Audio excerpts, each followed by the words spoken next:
Diálogo en Panamericana.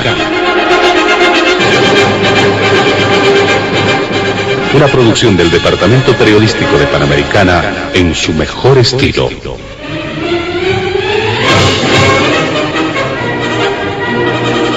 Entrevistas exclusivas sobre temas que crean expectativa general. Diálogo en Panamericana. Los sábados al mediodía y cada domingo a las 8 de la mañana. Y en trasnoche a las 24. Quedan ustedes con el staff de periodistas de Radio Panamericana.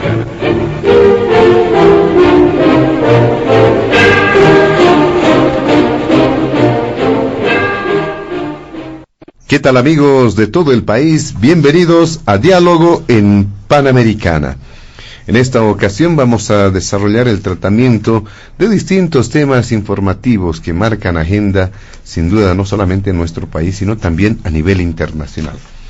En el primer punto del programa hemos visto por conveniente seguir con algunas consideraciones en torno a los efectos del conflicto bélico que se registra con las acciones desarrolladas de parte de Rusia contra Ucrania. ¿Cuál es la postura boliviana? Ya se conoce este tema, pero prosigue el debate cómo tendría que plantearse esta postura, si se mantiene o se cambia, porque el conflicto va evolucionando y va a tener todavía mayores repercusiones, mayores informaciones a nivel internacional, y los efectos ya se están sintiendo en distintos ámbitos, sobre todo el económico, con el tema de los alimentos se ha mencionado. Este es el primer punto del programa. El segundo punto tiene que ver con el curso del trabajo legislativo para la elección y designación de la nueva defensora o nuevo defensor del pueblo. Es de conocimiento público que aún se mantiene un cuarto intermedio que ha sido determinado los días precedentes, producto de conflictos, una situación bochornosa, se dijo en la Asamblea Legislativa Plurinacional, que ha derivado precisamente se aplique este cuarto intermedio, que tendrá que continuar en el momento indicado, en el momento que así se lo decida, para todavía tratar el informe de la Comisión Mixta de Constitución. Y finalmente, en el tercer punto, algunas reflexiones sobre las movilizaciones callejeras de los últimos días. Por lo menos en la última semana se hizo sentir en la sede de gobierno varias movilizaciones con distintos matices, pero al parecer el ejercicio de calle, el ejercicio de la manifestación pública está volviendo, al igual que dicen muchos, las actividades sociales que se han dado rienda suelta con las actividades del carnaval, a diferencia también de lo que ocurre con otras decisiones que se están marcando ya en el escenario nacional. Estos tres puntos están en la agenda de diálogo en Panamericana. Destacar que, como ya es característica en los últimos programas de diálogo, estamos incorporando la modalidad del sorteo para establecer y fijar el orden de participación. En este sentido, vamos a presentar a nuestros invitados especiales de este fin de semana. Se encuentran en los estudios de la emisora el presidente de la Comisión de Constitución de la Cámara de Diputados, el diputado del MAS, Juan José Jáuregui. También se encuentran con nosotros el exdiputado nacional, jefe del Movimiento Nacionalista Revolucionario, don Luis Eduardo Siles. Finalmente, el politólogo Marcelo Silva. Junto a ellos vamos a desarrollar la agenda de diálogo en Panamericana. Antes de iniciar con las primeras consultas en el programa, vamos a solicitar a nuestros amables invitados del fin de semana evitar emitir cualquier criterio que sea considerado de racismo o discriminación en el marco de las normas vigentes en nuestro país. Vamos con usted con la primera consulta, con el primer punto, diputado Juan José Jáuregui. ¿Qué mencionar sobre este tema que está generando atención, que concita atención mundial, por los efectos que se tienen en las naciones y también, no puede escapar a ello, nuestro país? Adelante, diputado Juan José Jáuregui. Bien, muchas gracias por la oportunidad. Permítame hacer llegar un saludo a los amigos que en esta oportunidad también están en esta mesa para poder hacer algún análisis con relación a los puntos que usted acaba de señalar, pero también aprovecho la oportunidad para mandar un saludo a todos los amigos y amigas que en los distintos puntos del país están haciendo seguimiento del acontecer noticioso a través de este importante medio de comunicación. Es así como usted ha señalado, en realidad desde el mes de febrero el escenario mundial se ha visto incorporando escenarios de complejidad, en el sentido de que tenemos la posibilidad de ser testigos de una serie de acciones bélicas que de ninguna manera coadyuvan a la convivencia pacífica de los humanos, y a partir de esto hemos ido siendo testigos del reposicionamiento de nuevas estrategias geopolíticas que están obviamente generando conflictos en distintos puntos del globo terráqueo. Si bien existen conflictos bélicos entre Ucrania y Rusia, pero también estos conflictos bélicos están generando una serie de desbalances en los componentes económicos en distintos continentes. Pero no podemos simplemente limitarnos a hacer un análisis de los acontecimientos recientes. Debemos retrotraernos también a los sucesos que han dado lugar a que se pueda originar estos acontecimientos bélicos, que de ninguna manera son saludables. Y es en ese sentido que vamos a tener que referirnos, por ejemplo, a los acontecimientos que desde la gestión 2013 se va observando un proceso consistente en un amplio giro geopolítico en Europa, que inició con el reposicionamiento de Rusia como potencia regional y con el debilitamiento de la presencia de Estados Unidos en ese continente, en Europa, porque se hallaba obviamente inmerso en las intervenciones militares en Afganistán, en Irak, desde el primer decenio del año 2000. Además, Alemania, como parte de la realidad europea y con un posicionamiento económico interesante, se había acercado a Rusia, y esta nueva estrategia de Rusia ha cambiado la geopolítica tradicional de Europa, de la Europa de la Guerra Fría, acercándola a Alemania en base a un requerimiento que Alemania tenía con relación a la necesidad de poder satisfacer su consumo de energéticos, y Rusia obviamente bajo ese potencial energético que tiene ha ido satisfaciendo esta necesidad alemana, por lo que cada vez más se hace evidente que el orden mundial unipolar, posicionando a Estados Unidos en determinado momento como la única potencia mundial, ha quedado ya de lado. A la fecha visiblemente se está viendo que esa unipolaridad ha ido dejándose para ingresar a un escenario de multipolaridad. Este proceso, sin embargo, no puede transcurrir sin conflictos, ya que la aparición de nuevos actores internacionales resta poderío a las potencias ya establecidas, acostumbradas a un liderazgo sin condiciones. En esta concepción geopolítica se inscriben los acontecimientos que hoy atestiguan en Ucrania.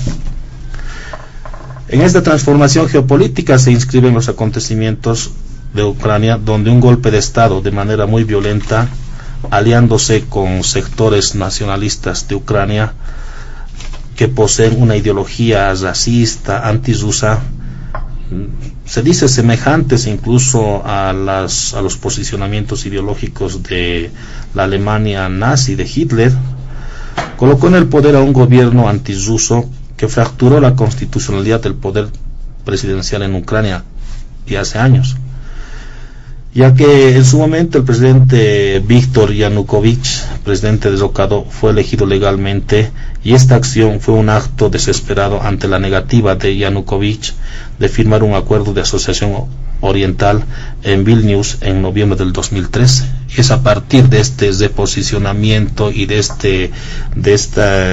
este momento histórico en el cual Rusia empieza a emerger y constituirse nuevamente un elemento gravitante en Europa, es que se inician los proteccionismos, se inician los mecanismos para poder resguardar incluso su posición, sus límites, su presencia dentro del escenario económico mundial, y esto ha generado que los avances de la OTAN también en la pretensión de poder incorporar a Ucrania dentro de la OTAN ha hecho ver al gobierno ruso como un riesgo a su estabilidad política. Y a partir de esto se inician actitudes beligerantes y obviamente no son saludables, pero es la realidad y el contexto de reposicionamientos que a la fecha se están testimoniando en Europa. Ahora, con relación a esto, en su momento el Estado boliviano ha hecho conocer una posición clara y en estricto cumplimiento a los contenidos del artículo 10 de nuestra Constitución Política del Estado, que señala que el Estado boliviano es un Estado pacifista, y en consecuencia se ha abstraído de poder emitir una posición clara, siendo que los componentes que integran el conflicto Rusia-Ucrania no son simplemente los emergentes desde el mes de febrero, sino tienen una data y tienen un antecedente desde posicionamientos geopolíticos e intereses económicos muy fuertes que involucran la posibilidad de que la unipolaridad que hasta un determinado momento de los primeros años de la década del 2000 han ido ya dejando de lado, y ahora estamos ingresando en un reposicionamiento de la multipolaridad del globo terráqueo, donde se están disputando no solamente mercados comerciales, sino también posiciones geográficas estratégicas en el globo terráqueo.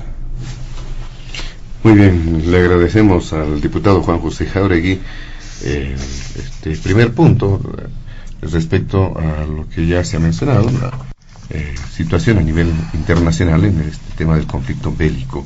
¿Qué dice usted, diputado, o más bien don Luis Eduardo Siles, respecto al primer punto del programa? Adelante. Bueno, muy buenas, José Luis, un saludo cordial para usted, para toda la audiencia de Radio Panamericana, aquí para el diputado Juan José Jáuregui y obviamente para nuestro amigo Marcelo Silva, participantes como panelistas en este debate a través de Radio Panamericana, que se escucha en Bolivia y en muchas partes del mundo. Decir de que esto que está pasando en el mundo es algo sumamente triste, sumamente amargo, cuando vemos imágenes parecidas a las que hemos visto en películas de la Segunda Guerra Mundial, de gente que se está agolpando para escapar de Ucrania, de muertos, de niños muertos, de incluso animales muertos, de devastación, de sangre, de violencia como es la de la guerra.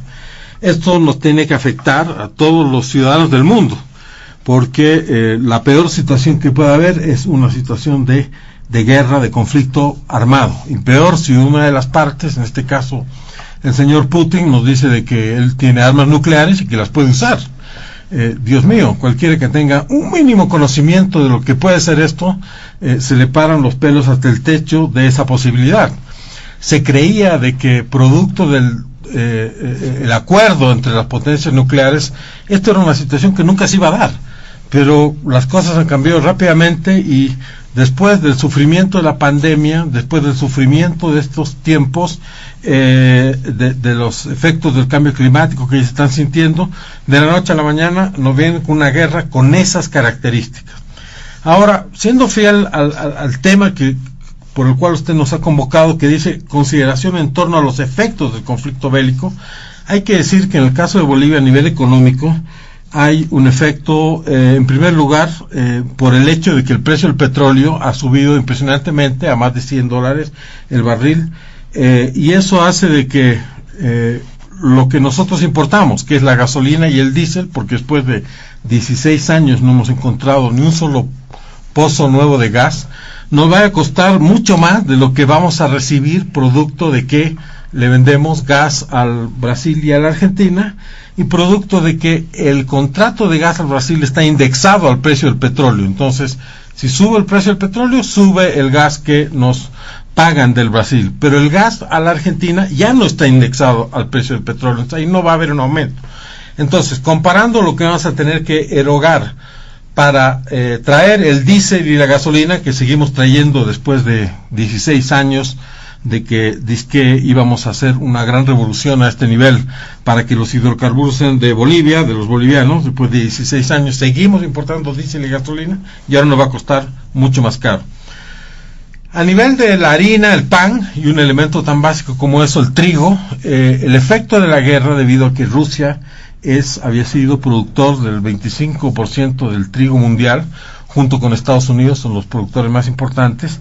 El efecto es que el precio de la harina va a subir y por lo tanto el costo del pan va a ser más alto y el costo de otros insumos que se producen con la harina, como los fideos, que son un elemento de alimentación básico en la dieta de cualquier país, pues también van a aumentar. El gobierno nos dice de que tienen una reserva importante de harina y que eso debería darnos tranquilidad.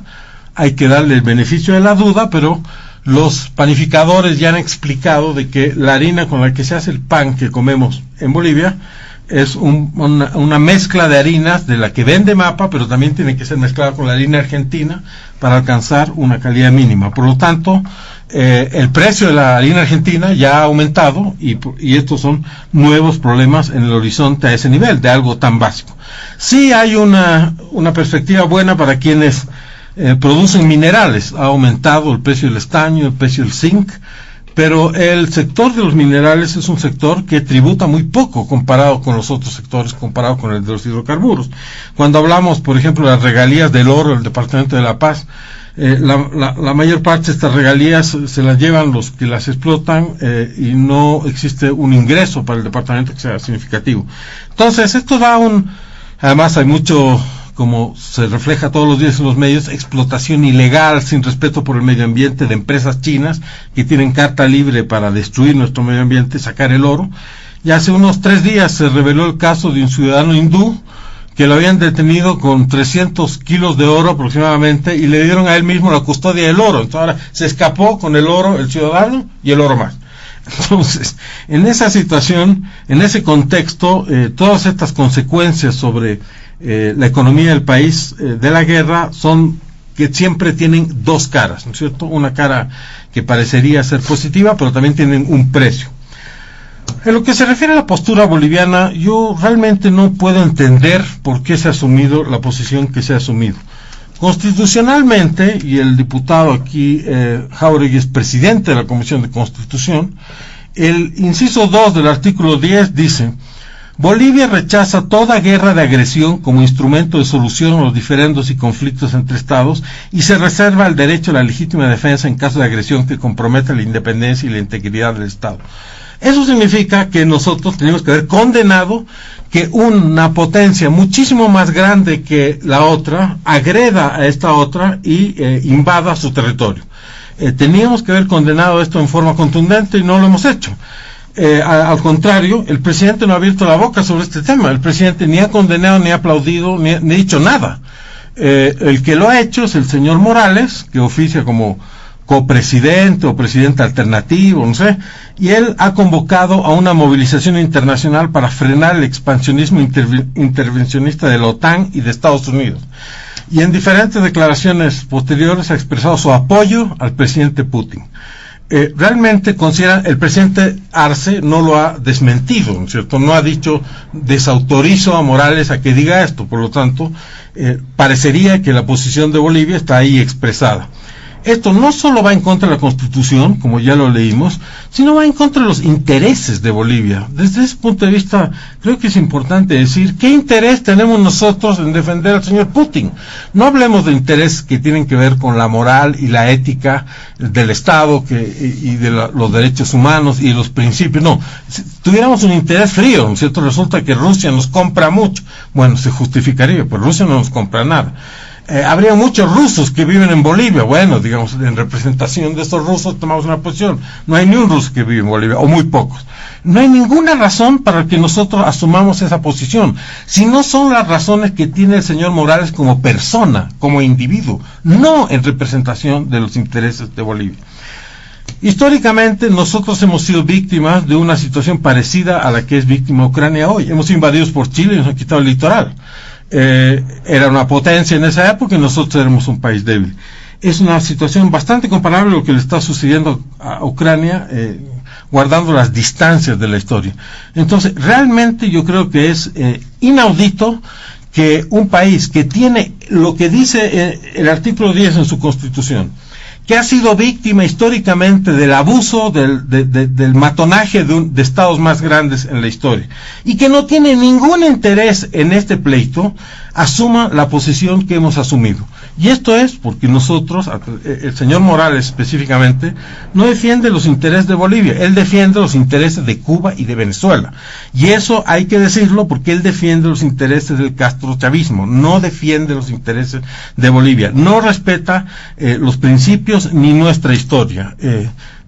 Hicieron una demanda en La Haya, perdieron el mar y ahora en las próximas semanas existe la información de que nos va a ir igual en el Silala. Y si realmente estalla una confrontación mundial, veamos de qué lado vamos a estar, del lado del agresor, del lado del que es vilipendiado y cuestionado por todo el mundo occidental y por todas las democracias que históricamente siempre han ayudado a Bolivia, porque si hay países que han ayudado a Bolivia después, Inglaterra, Francia, Alemania, Holanda, Estados Unidos, son países que han ayudado a Bolivia, que mantienen embajadas en este país hace muchos años, que tienen programas de cooperación. Entonces, por todas esas razones, realmente es incomprensible la postura de Bolivia ante este trágico hecho de la historia mundial, cual es una guerra que está en pos de convertirse una guerra mundial. Y yo creo que esa posición no es representativa de los bolivianos que conocen el tema y menos de los que no la conocen, cuya ignorancia se aprovecha asumiendo estas posiciones que, repito, son solo para quedar bien con La Habana, con Caracas y con otros intereses que no son los de Bolivia. Muy bien, muchas gracias, don Luis Eduardo Siles. ¿Qué dice don Marcelo Silva respecto a este primer punto del programa? ¿Qué elementos destacar? Gracias, José Luis. Un cordial saludo a toda la audiencia de Panamericana que nos escucha a lo largo y ancho del país, pero también fuera de nuestras fronteras, donde el programa tiene una audiencia muy, pero muy grande. Al mismo tiempo, saludar a Chichi Siles, al diputado Jáuregui. Gracias por compartir este espacio que nos permite elevar reflexiones, ¿no? Análisis que sin duda alguna enriquecen a nuestros radioescuchas. Esa es la expectativa que tenemos, sin duda alguna. Bien, antes de referirme a los detalles mismos del conflicto entre Rusia y Ucrania, que es muy largo, ¿no? Tiene temas históricos muy largos, que van incluso desde inicios del siglo XX y que la última referencia es el 2014, altamente discutidos, explicados y que no vale la pena reiterarlos acá. Creo que hay algunas preguntitas que nos mantienen en incertidumbre y en la medida en la que se vayan revelando estas dudas, creo que podemos ver hacia dónde va el conflicto. Primera pregunta, ¿qué quiere Rusia? ¿No? Es algo que todavía no está del todo clarificado. Tres posibilidades, ¿no? La primera es establecer definitivamente una reconstitución del Imperio Ruso, ¿no? Los más extremistas dicen eso, ¿no? Que geopolíticamente hay la necesidad de Putin, y ese es el elemento central de reflexión que ha tenido siempre, incluso ex asesores de su gobierno han marcado, que es esta reconstitución. Por lo tanto, tiene que copar las zonas que en algún momento representaron a la Gran Rusia, ¿no? Como imperio, y que fue luego la base de la Unión Soviética, pero fundamentalmente Rusia, ¿no? El objetivo de Putin es Rusia, no es la ex Unión Soviética, ¿no? Es esa reconstitución que además tiene una amalgama cultural, política, histórica, que no deja de ser importante. ¿Será esto lo que realmente quiere Putin? Probablemente a largo plazo sí, ¿no? Pero es un camino largo y no sé si Putin lo podrá concretar y terminar, ¿no? Y no sé si se lo van a permitir también, ¿no? Es otra de las cosas y de otra de las características importantes, ¿no? Entonces, ¿eso es lo que quedará? No sabemos. El segundo elemento, otros analistas y otros expertos en el ámbito internacional sugieren que lo que quiere Rusia es establecer un criterio de recuperación de espacios no solamente geopolíticos que le permitan conservar ciertas líneas de acción de seguridad nacional, sino establecer lo que un poco Chichi mencionaba, ¿no? Mayor control sobre este puente que se convierte Ucrania, un gasoducto importante en el tema de petróleo, pero el principal conducto también de transporte de semillas a Europa, ¿no? Aparte de esto, tener por supuesto un control importante que no le permite establecer riesgo de seguridad nacional, y eso significa por supuesto tener un control amplio de sus fronteras. Y el tercero es el más esmirrio, ¿no? El más esmirrio es tener un gobierno prorruso que esté alejado de la OTAN, que aleje el riesgo de que Ucrania se adhiera a la OTAN, y que de alguna manera sea un gobierno servil a los intereses de Rusia, ¿no? Entonces, este es el gran tema, ¿no? O sea, ¿qué es lo que quiere Rusia? En la medida en que esto se vaya develando y vaya pasando el conflicto, indudablemente vamos a tener más respuestas a cuál de estas hipótesis es la más cercana. Si es la primera, ¿no? La reconstitución de esa lógica imperial rusa, entonces estamos enfrentados a un problema realmente que puede ser serio, ¿no? Si vamos por el segundo nivel, indudablemente vamos a tener un conflicto que va a ser solucionado a través de negociaciones de carácter sobre todo económica en el mundo. Y si es la tercera, ¿no? El conflicto podría solucionarse muy rápidamente, como ya lo han propuesto algunos interlocutores, y especialmente se ha esbozado en la reunión que ha fracasado en las anteriores horas. Bastaría con un gobierno prorruso o declarar a Ucrania zona neutral, ¿no? Y un compromiso a largo plazo de 20-25 años de que Ucrania no podría adherirse a la OTAN. Listo, con eso el conflicto estaría solucionado y no habría mayor problema. Eso es lo que hay que ver, ¿no? Entonces, ¿qué es lo que realmente quiere Rusia? El gran dilema en este momento para el análisis de los internacionalistas es cuál es la estrategia de Putin. Lo ha tenido muy bien guardada, no sabemos qué es lo que quiere más allá, ¿no? Entonces ahí no podemos dimensionar lo que se viene. En ese sentido, el conflicto no solo que tiene un largo plazo histórico, sino que puede tener un largo devenir, ¿no? No nos olvidemos que estratégicamente, y hablando de la fase militar, estamos entrando a la guerra de guerrillas, que es la etapa más difícil de las guerras, ¿no? Indudablemente, si uno no quiere utilizar, y no creo que Rusia tenga la descabellada idea de utilizar su potencial nuclear, porque eso sería el inicio del fin, ¿no? Permítanme esta paradoja, ¿no? Me da a mí la impresión de que indudablemente Rusia tiene una superioridad incalculable en relación a Ucrania en el ámbito militar, en el ámbito fundamentalmente aéreo, logístico, etcétera, etcétera, ¿no? Entonces, tarde o temprano, Ucrania va a caer en manos de los rusos, ¿no? Eso es inevitable, ¿no? ¿Para qué se está preparando el mundo? ¿Y a dónde está llegando la ayuda militar estratégica? Cuando uno analiza bien las noticias, ¿no? España, por ejemplo, ya no ha donado material bélico a favor de Ucrania a través de la OTAN, como lo están haciendo los demás países. Lo ha hecho de forma directa hace 4 días, ¿no? Ha enviado un avión. Los está preparando para la guerra de guerrillas. Es decir, la clave fundamental aquí en la estrategia militar es, bueno, van a tener que entrar, nos van a derrotar, ¿verdad? El ejército, la fuerza aérea, la armada, pero fundamentalmente los batallones de infantería son mucho más fuertes, van a entrar. Pero aquí los vamos a esperar en la resistencia. Históricamente esto en el mundo siempre ha funcionado. Le ha jugado mal a Estados Unidos, le ha jugado mal a Rusia, incluso a la ex Unión Soviética, ¿no? Es decir, es muy fácil derrocar, entrar fácilmente, pero a ver, la batalla interna es la más difícil. Y parece que Ucrania se está preparando a eso, ¿no? A la guerra de guerrillas, es decir, a resistir en las calles, en los agujeros, en los huecos, en las cuevas, en las regiones aisladas, ¿no? Y ahí es donde el enfrentamiento se hace hombre a hombre, cuerpo a cuerpo, estrategia a estrategia, necesitas conocer el terreno, etcétera, etcétera. No quiero recordar, ¿verdad?, porque sería largo ver que en el mundo se han dado, incluso Estados Unidos ha salido trasquilado en ese sentido cuando ha querido meterse a la guerra de guerrilla. Y ha sido muy difícil en Afganistán, a Rusia en un principio, Vietnam, pero tenemos también historias recientes, ¿no? En el caso de Irak, ¿no? Le ha costado muchísimo a Estados Unidos, ahí ha sufrido muchísimo y tenemos historias durísimas.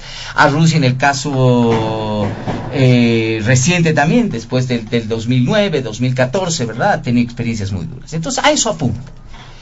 Ese conflicto podría ser largo, ahí, ¿no? Si es que, por supuesto, se desiste de hacer el uso nuclear, ¿no? El uso de armamento nuclear acabaría el conflicto en un rato y les digo, no solo sería el fin del conflicto, sería tal vez el fin del mundo, ¿no? Ahí sería duro. No creo que lo haga. Bien, ese es el primer elemento, ¿no?, a lo que estamos apuntando. Finalmente, ¿qué ha dilucidado, qué ha establecido este conflicto, ¿no? Primero, una recuperación de los ejes políticos. Hasta antes de este conflicto había una polaridad clarísima en el ámbito de Estados Unidos y China. Trump escogió muy bien a su enemigo, ¿no? Dijo China y le dio sanciones comerciales, económicas, quiso declarar la guerra comercial a China, cuando China no tenía el perfil de liderazgo político. Ahora, Rusia tiene una gran ventaja con este episodio de Ucrania y creo que ese puede ser su rédito más allá de incluso el resultado mismo de la invasión a Ucrania. Rusia se ha vuelto a posicionar como el liderazgo político de un polo en el mundo, ¿no? Lo cual no pudo hacer nunca China. China es la potencia económica, pero nunca fue la potencia política, ¿no? Y ahí me da la impresión de que Rusia se posiciona, además, y voy a decir algo bien maquiavélico, ¿no?, que además Rusia se posiciona como cabeza de ese polo político, disidente a Occidente, disidente a los Estados Unidos, con cierta aquiescencia de Estados Unidos también, ¿no? Porque a Estados Unidos le conviene de manera muy pragmática tener a Rusia ahí en el polo, conocido, a socios en algún momento, han sido amigos, que a China, ¿no?, que puede mediar evidentemente y cercenar lo más importante, que es el poderío económico. Aquí no es el tema armamentístico, ¿no? Entonces, como que es el momento oportuno, ¿no? Y aquí ahí está la habilidad de Putin, ¿no? Es decir, un ratito, ustedes no han tenido liderazgo político, no lo tienen, yo lo voy a asumir.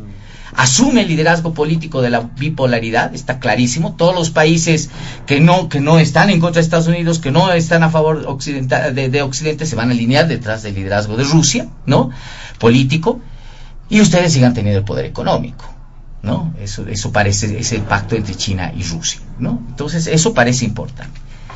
El segundo elemento es de que nos hemos dado cuenta de que ahora sí más que nunca, en los temas internacionales no hay amigos ni enemigos, hay intereses, ¿no?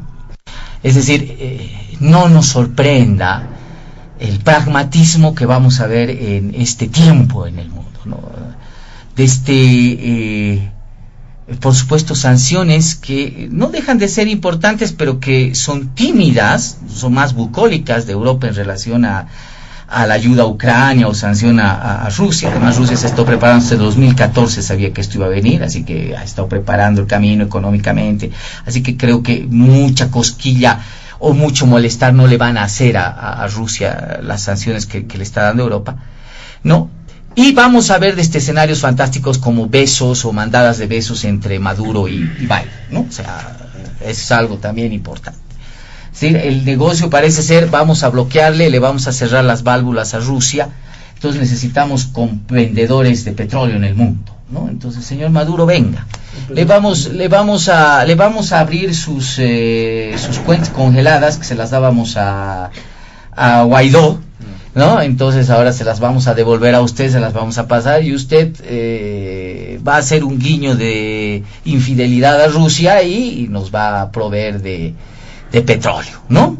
Y parece que ese es el acuerdo, ¿no?, al cual se va a llegar. Por lo tanto, yo estaba haciendo un seguimiento a los discursos, especialmente en el evento donde se reunieron Correa, Evo Morales, demás. Maduro sorpresivamente lo ha dicho, nada contra el imperio, nada contra Estados Unidos, ¿no? Y es más, en cualquier momento lo vamos a escuchar a Maduro decir, los amigos, nos vemos bien, la bandera venezolana, la bandera americana, juntos. Es obvio, o sea, en el mundo de las relaciones internacionales, hágame el favor, no hay amores, no hay desamores, no hay enemigos, no hay amigos, hay intereses, ¿no? Y eso creo que va a desnudar el tema de este conflicto. Claro, y la crítica es por qué Estados Unidos y por qué Europa en sí no han sido más drásticos con Rusia, porque hay dependencia económica también de ciertos capitales rusos. No se puede ahogar a Rusia económicamente porque se van a ahogar ellos mismos, se van a dar un balazo en los pies, ¿verdad? Entonces hay que manejar eso con cierta cautela. Creo que ese es un pantallazo, insisto, en función de develar el nudo gordiano. Y con esto cierro, es qué es lo que realmente quiere Putin, ¿no? ¿Qué es lo que realmente quiere Rusia en este conflicto? Muy bien, vamos a desarrollar, le agradecemos a don Marcelo Silva, vamos a hacer una segunda ronda en este primer punto, por favor con puntualizaciones específicas, reduciendo el tiempo de participación. Y quizá partir de este elemento que decía don Marcelo Silva, el pragmatismo que puedan presentarse de parte de las naciones. Por eso era la consulta al inicio, ¿no? Es posible ratificar la postura boliviana, podrá modificarse en función de la evolución de los sucesos. ¿Qué puede ocurrir con ese elemento adicional del diputado Juan José Jáuregui y sus puntualizaciones? Bien, yo creo que estamos como concuasando en muchos puntos que hemos señalado. Esta no es un evento bélico que no esté desprovisto de intencionalidades económicas y de posicionamientos geopolíticos. En realidad, mucho tiempo hemos estado comandados, si vale el término, por un solo monopolio que detentaba el poder, por Estados Unidos en su momento. Y hoy en día hay una disputa por quién va a hacerle frente a Estados Unidos en el ámbito político. Y tienes razón, Marcelo, por ejemplo, resulta bien complejo pelearse con China o no tener a China al frente, porque los tentáculos económicos de China han sido muy bien trabajados. Por ejemplo, en todos los escenarios del globo terráqueo existen capitales chinos que están, enraizándose en las realidades económicas de los estados, distinto de lo que sucede con el estado ruso, ¿no? Pero no deja de llamarnos la atención también que, siendo un conflicto bélico, no va a dejar de tener consecuencias económicas en los estados más lejanos, incluso en Sudamérica, en Latinoamérica, en Bolivia, por ejemplo, vamos a tener ya algunas connotaciones económicas, pero también vamos a tener algunos escenarios nada halagüeños, pero también existen algunas proyecciones que ya se han hecho con relación al incremento de lo que serían los commodities agrarios, ¿no? En este caso, la planta de urea y amoníaco ya ha ido teniendo una interesante posición en la expectativa de la necesidad del Estado brasilero, por ejemplo, para que puedan tener el abastecimiento de la urea y el amoníaco.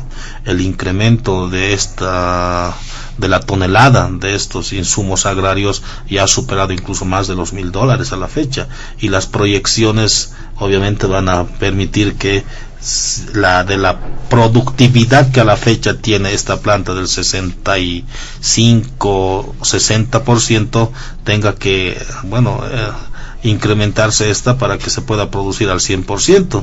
Y obviamente son oportunidades económicas también que tienen que estar provistas del pragmatismo en la administración económica de los estados. Y es en función de esto que son oportunidades en las cuales como Estado también debemos estar adecuándonos a las nuevas tendencias del escenario mundial. Esto es, no podemos ser calamitosos, no podemos pecar también de muy atrincherados en nuestras posiciones ideológicas sin antes no ver las oportunidades que también dan a los Estados. En consecuencia, creemos nosotros que Bueno, existen algunos posicionamientos que se han ido virtiendo por parte del Estado boliviano a través de nuestras autoridades que consideramos no contradictorias con nuestra Constitución, tal cual señalaba el compañero Eduardo Siles. Nosotros respaldamos las posiciones que se han vertido en su momento. Consideramos que hay mucho aún por desarrollar, aún se está iniciando este conflicto. Luego de la colisión bélica viene pues un momento en el cual se tiene que hacer las reconfiguraciones económicas en función de los resultados de este evento bélico, y en eso tenemos que estar absolutamente atentos los bolivianos y la gestión de gobierno fundamentalmente. Por lo tanto, no voy a hacer mayores precisiones. Considero que no es saludable que existe este tipo de escenarios bélicos, pero también hay que ser absolutamente realistas con los acontecimientos. Muchos de los escenarios, incluso el derrocamiento del presidente de Ucrania en su momento, Víctor Yanukovych, ha tenido pues móviles económicos. El no haber firmado un tratado con la Unión Europea para el tema comercial es una de las motivaciones que ha hecho que se tenga que ir minando la gestión de gobierno de este presidente, para que puedan ingresar sectores nacionalistas, fascistas en la dirección o en la conducción de Ucrania, para que puedan tomar algún tipo de posiciones pro OTAN, que ha preocupado al Estado ruso, porque no olvidemos que Ucrania ha solicitado ingresar a la OTAN.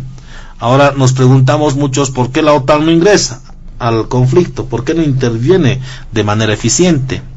No debemos olvidar que la OTAN tiene mecanismos normativos que regulan su trabajo, y el artículo 5, por ejemplo, de la normativa que regula la actividad de la OTAN impide que se pueda inmiscuir en escenarios bélicos que no involucren a estados que son parte de la OTAN.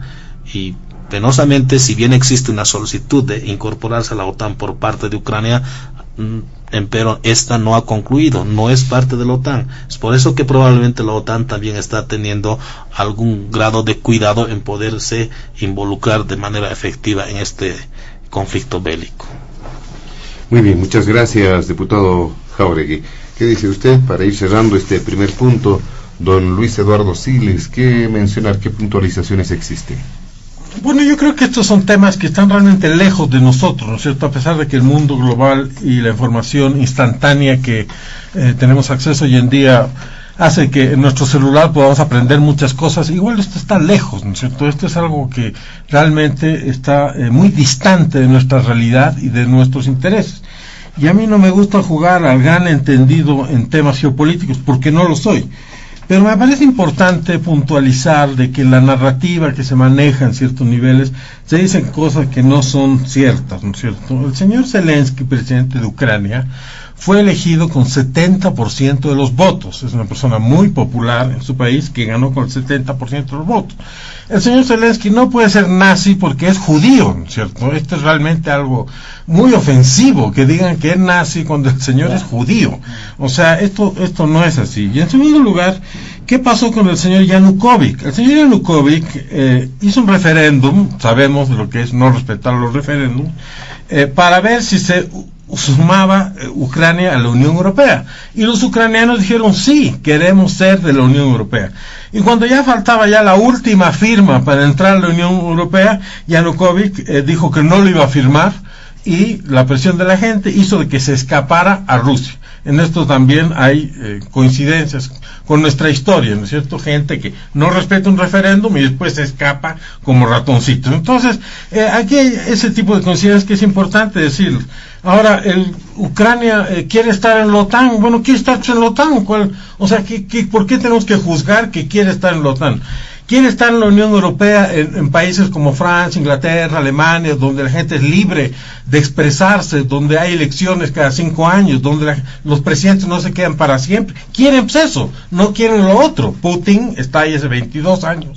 Y guay del que se oponga a Putin, lo mandan a Siberia y lo entierran ahí de por vida en los gulags, que es lo mismo que había en la época de la Unión Soviética. Entonces, los ucranianos quieren eso, quieren libertad, quieren democracia, quieren institucionalidad. No quieren vivir bajo el yugo del nuevo dictador europeo que es Putin, que en muchas redes se lo ha comparado con Hitler, y que todavía no hay el ingrediente racial, Dios nos libre, pero sí hay el ingrediente del absoluto autoritarismo y la absoluta prepotencia, y sí hay el ingrediente de querer quedarse para siempre, otro ingrediente que hemos conocido aquí en Bolivia.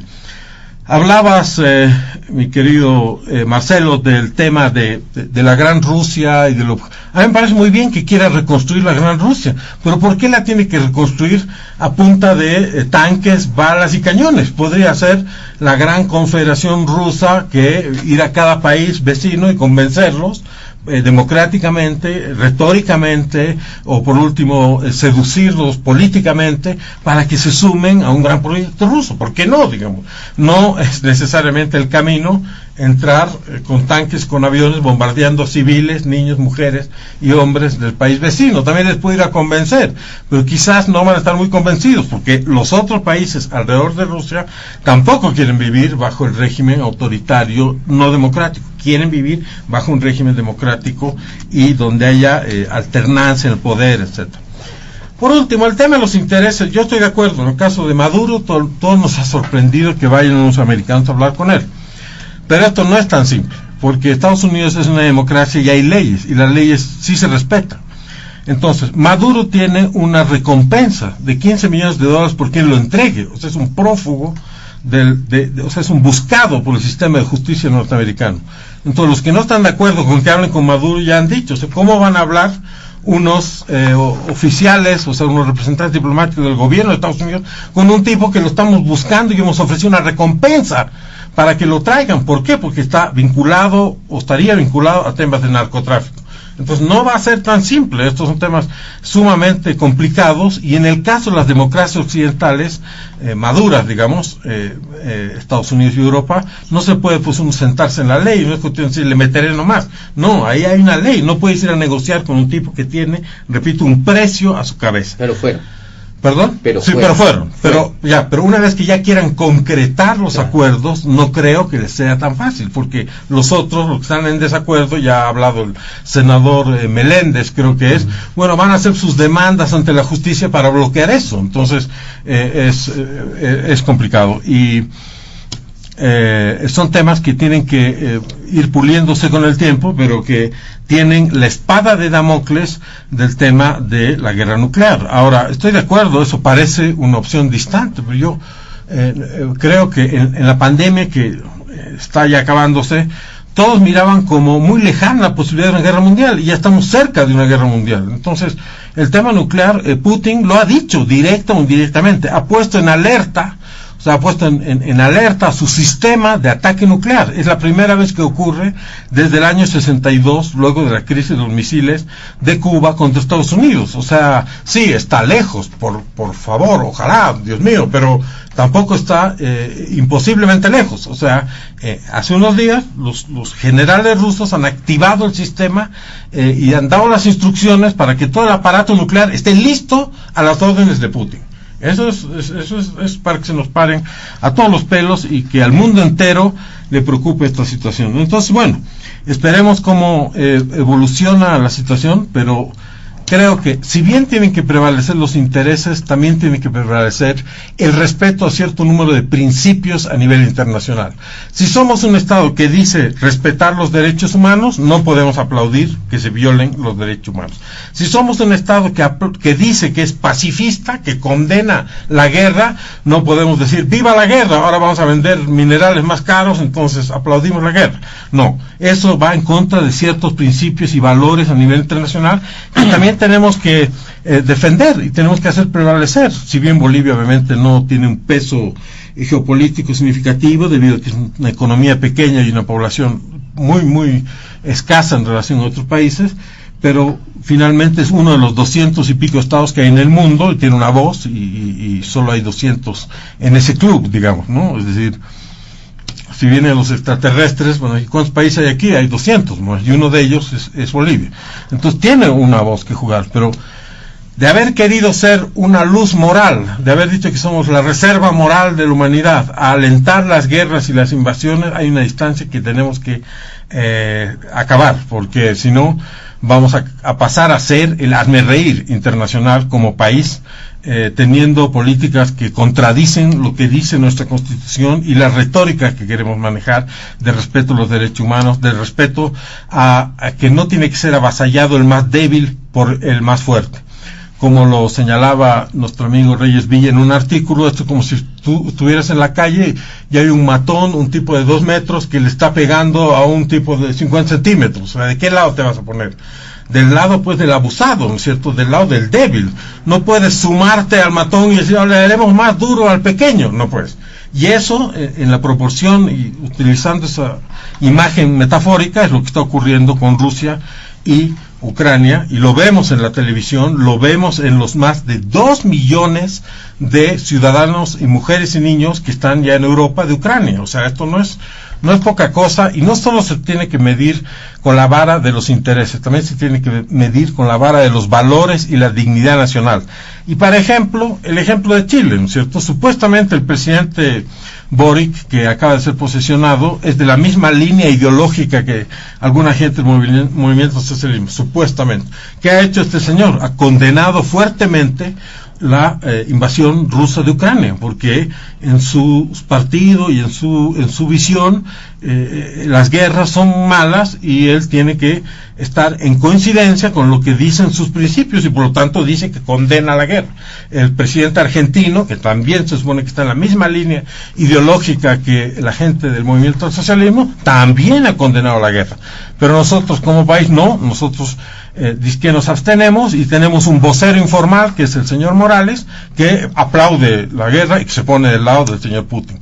Esto está mal, está muy mal, y tiene que ser corregido, porque la política internacional no puede ser el interés de una persona, tiene que ser el interés del Estado boliviano y de todos nosotros. Muy bien, muchas gracias, don Luis Eduardo Siles. Para finalizar, don Marcelo Silva.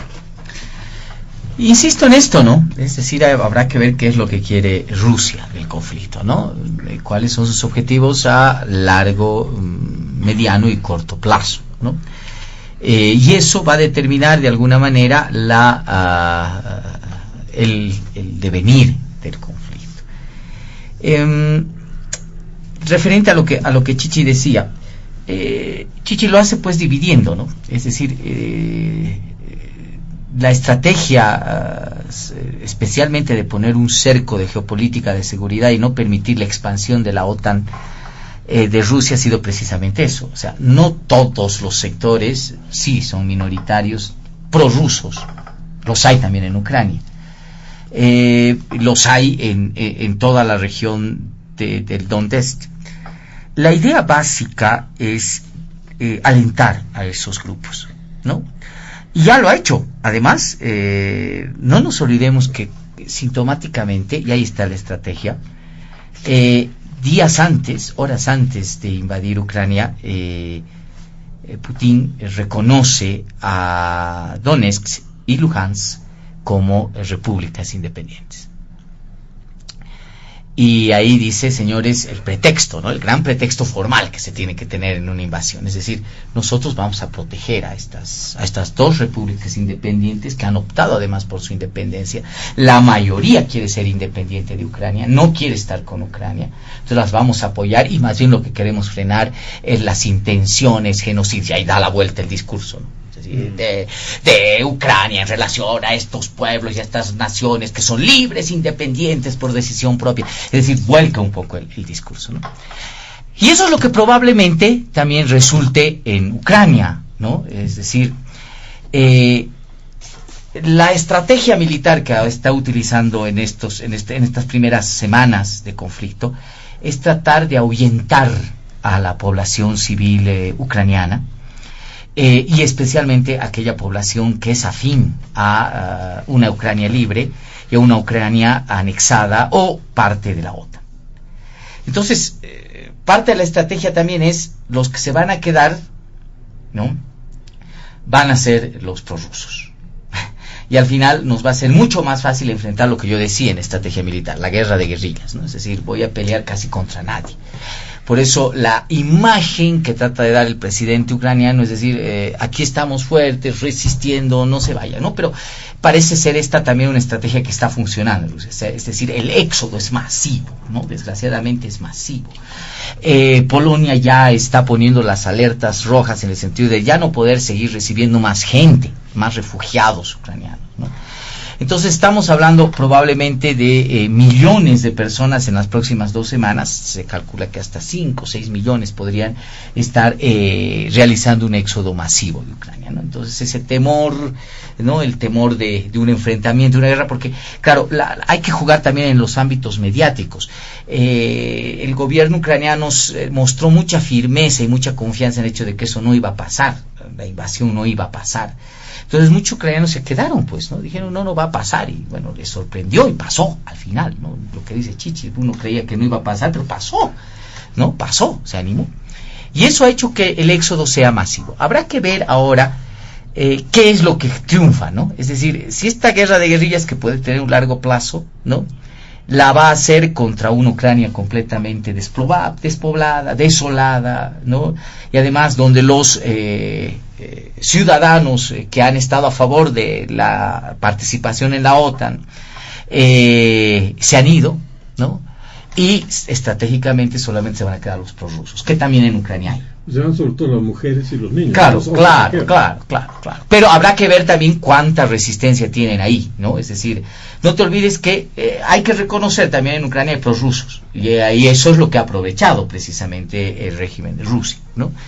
Divide y reinarás, pues es una vieja estrategia, así de sencillo, ¿no? Es decir, este lugarcito, esta región, este lugar es mío, me quiere, entonces lo voy a potenciar, le voy a dar plata, le voy a dar esto, voy a poner armamento, etcétera, declárense libres, ¿no? Y vamos a apoyarlos y vamos a dividirlos, ¿no? Esa es la idea. Veremos, pero, cómo va el conflicto. Ahora, ¿qué tiene que hacer Bolivia? Bolivia tiene que ver en el ámbito, yo odio utilizar esta palabra, pero creo que tiene que ver los efectos de una manera muy serena, ¿no? Serena. No quisiera utilizar pragmática, pero muy serena. Efectos de las guerras, por favor, no estamos descubriendo la pólvora, ¿no? Sustitución de importaciones y el ámbito de las exportaciones, ¿no? Entonces ahí tenemos que ver cómo jugamos nuestras cartas, ¿no? Etcétera. Las guerras nos han traído siempre ese problema para América Latina. Hay países que los han aprovechado muy bien y otros países que no los han aprovechado, ¿no?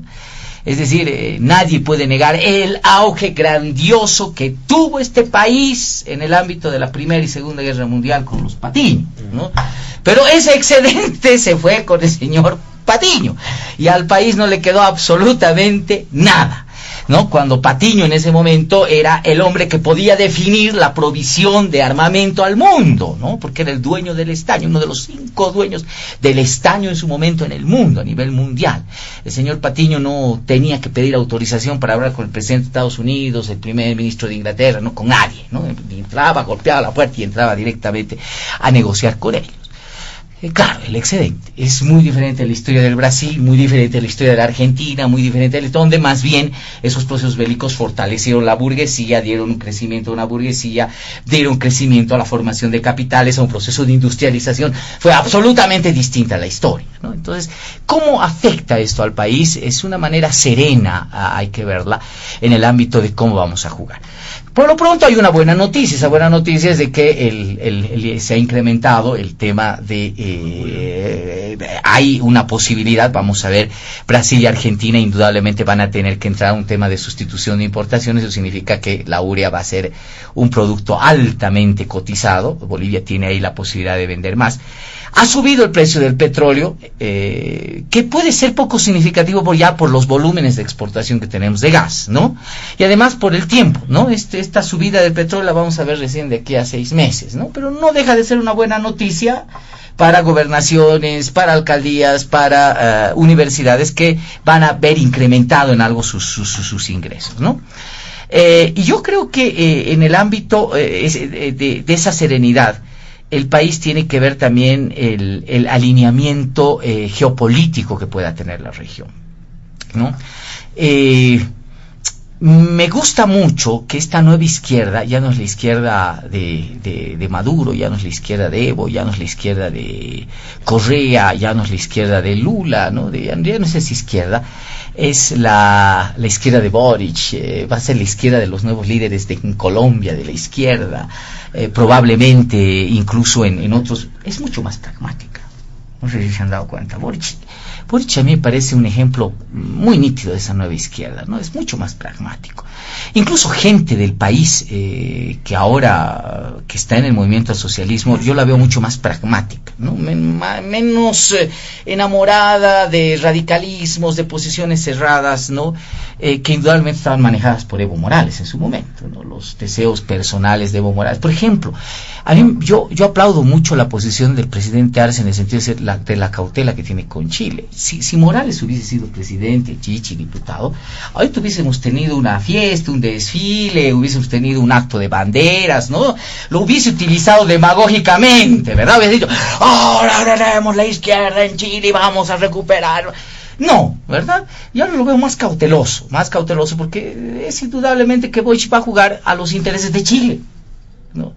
Será de izquierda y de la muy ultraizquierda, lo que tú quieras, pero va a jugar a los intereses. Además tiene un marco institucional chileno histórico, ¿no? Que le va a poner frenos y contrapesos. Le va a decir, hermanito, hasta aquí nomás puedes ir, hasta es tu límite, aquí no vas a hacer, así que cuidado estés con ridiculeces de banderas, que por acá, que por allá, que por esto, por el otro, más allá de que ese fuese su deseo.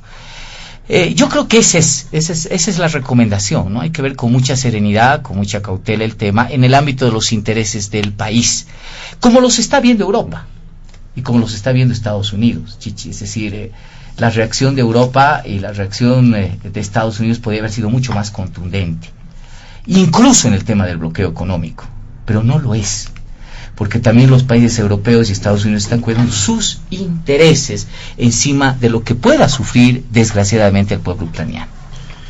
Muy bien, le agradecemos a don Marcelo Silva. Vamos a irnos rápidamente al segundo punto de diálogo en Panamericana. Y como en los últimos días nos hemos podido percatar, las informaciones han estado precisamente sobre este tema, el trabajo de la Asamblea Legislativa para la elección del nuevo defensor o la nueva defensora del pueblo.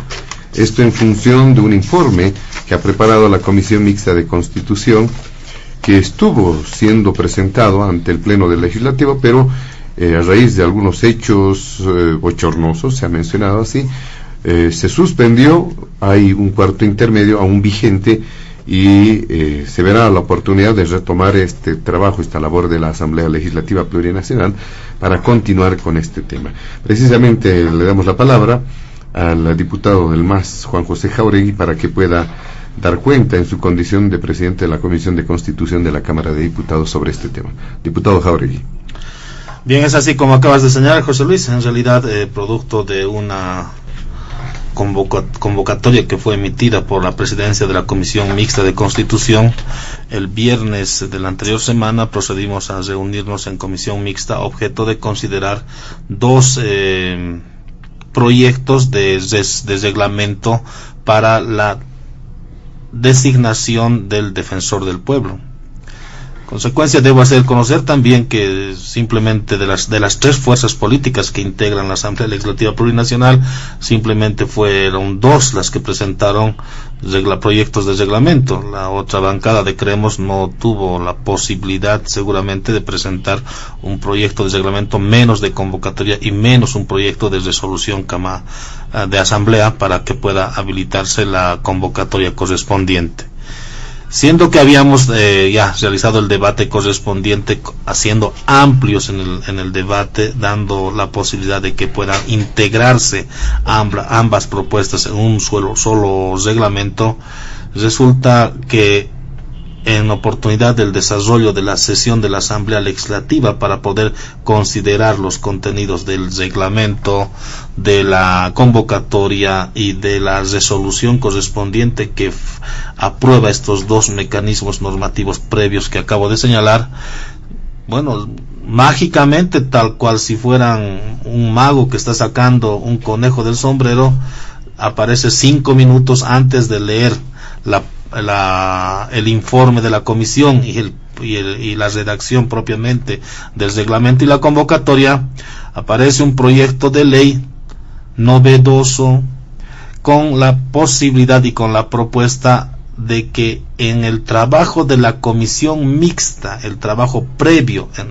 el trabajo que está circunscrito a que se pueda recepcionar los sobres y hacer una valoración cualitativa de los méritos de los postulantes, se puede emitir un informe para que pueda ser recién considerado en el pleno de la Asamblea Legislativa Plurinacional.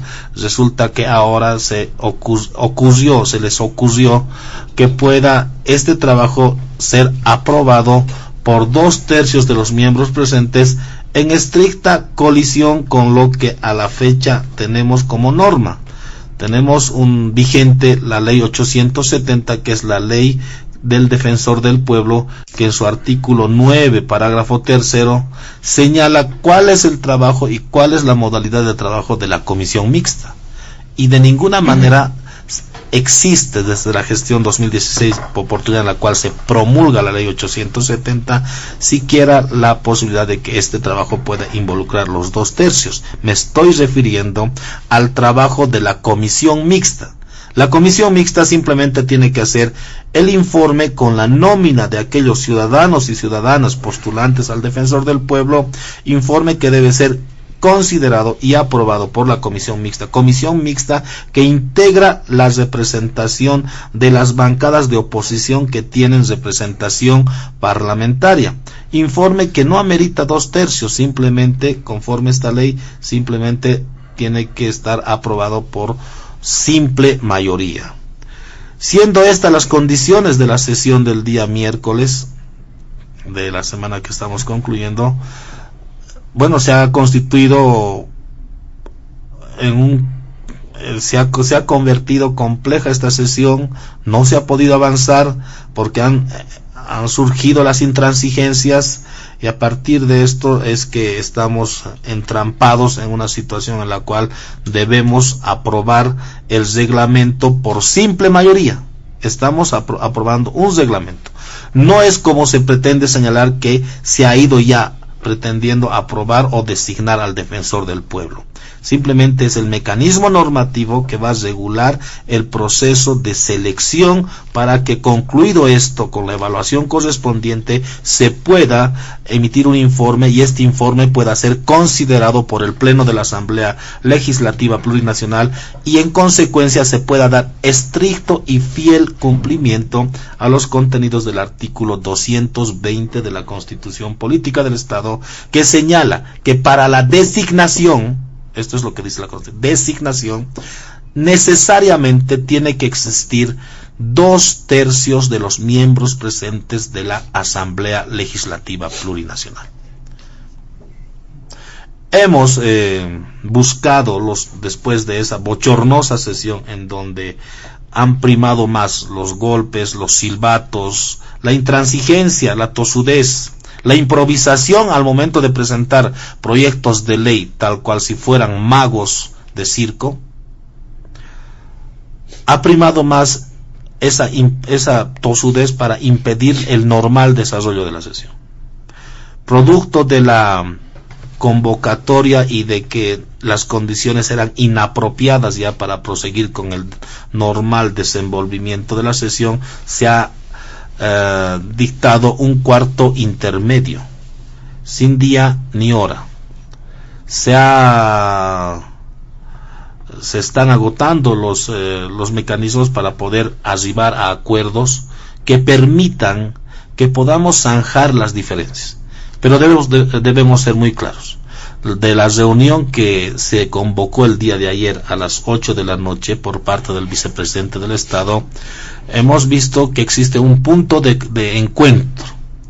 Todos, el movimiento al socialismo, Comunidad Ciudadana y Creemos, requerimos de un defensor del pueblo que esté a la altura de los requerimientos históricos, el que esté a la altura de la responsabilidad y que esté a la altura de los parámetros constitucionales que señala la representación de la Defensoría del Pueblo. Es decir, una persona que esté comprometida con la promoción, difusión y defensa de los derechos humanos.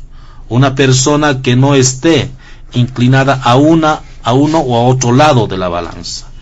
Una persona señalaban a la altura de la defensora del pueblo, Ana María Romero de Campero, pero tampoco que esté a la altura de las representantes de los derechos humanos también que hemos tenido, que también nos deja interesantes posiciones anecdóticas en desconocimiento al respeto a los derechos humanos. Me refiero a la expresidenta. Penosamente posiciones muy contradictorias a lo que es la defensa de los derechos humanos. Hay un punto de convergencia. Necesitamos tener una defensor y un defensor. Necesitamos tener los mecanismos que te garanticen tener un proceso de selección de preselección para una posterior designación que resguarde esos criterios, sin compromiso político. Y es a partir de esto que, esperemos que el día lunes podamos reinstalar la sesión, es decir, reinstalar la reunión con los jefes de bancada y poder encontrar puntos de convergencia y pretender también, zanjar el problema de los 2/3, que no es un problema accesorio, es ajeno, no existe en la norma, ni en la Constitución, ni en la Ley 870, y no existe un parámetro normativo, constitucional y menos legal en el escenario sudamericano parecido al cual están pretendiendo en este momento incorporar los miembros de oposición.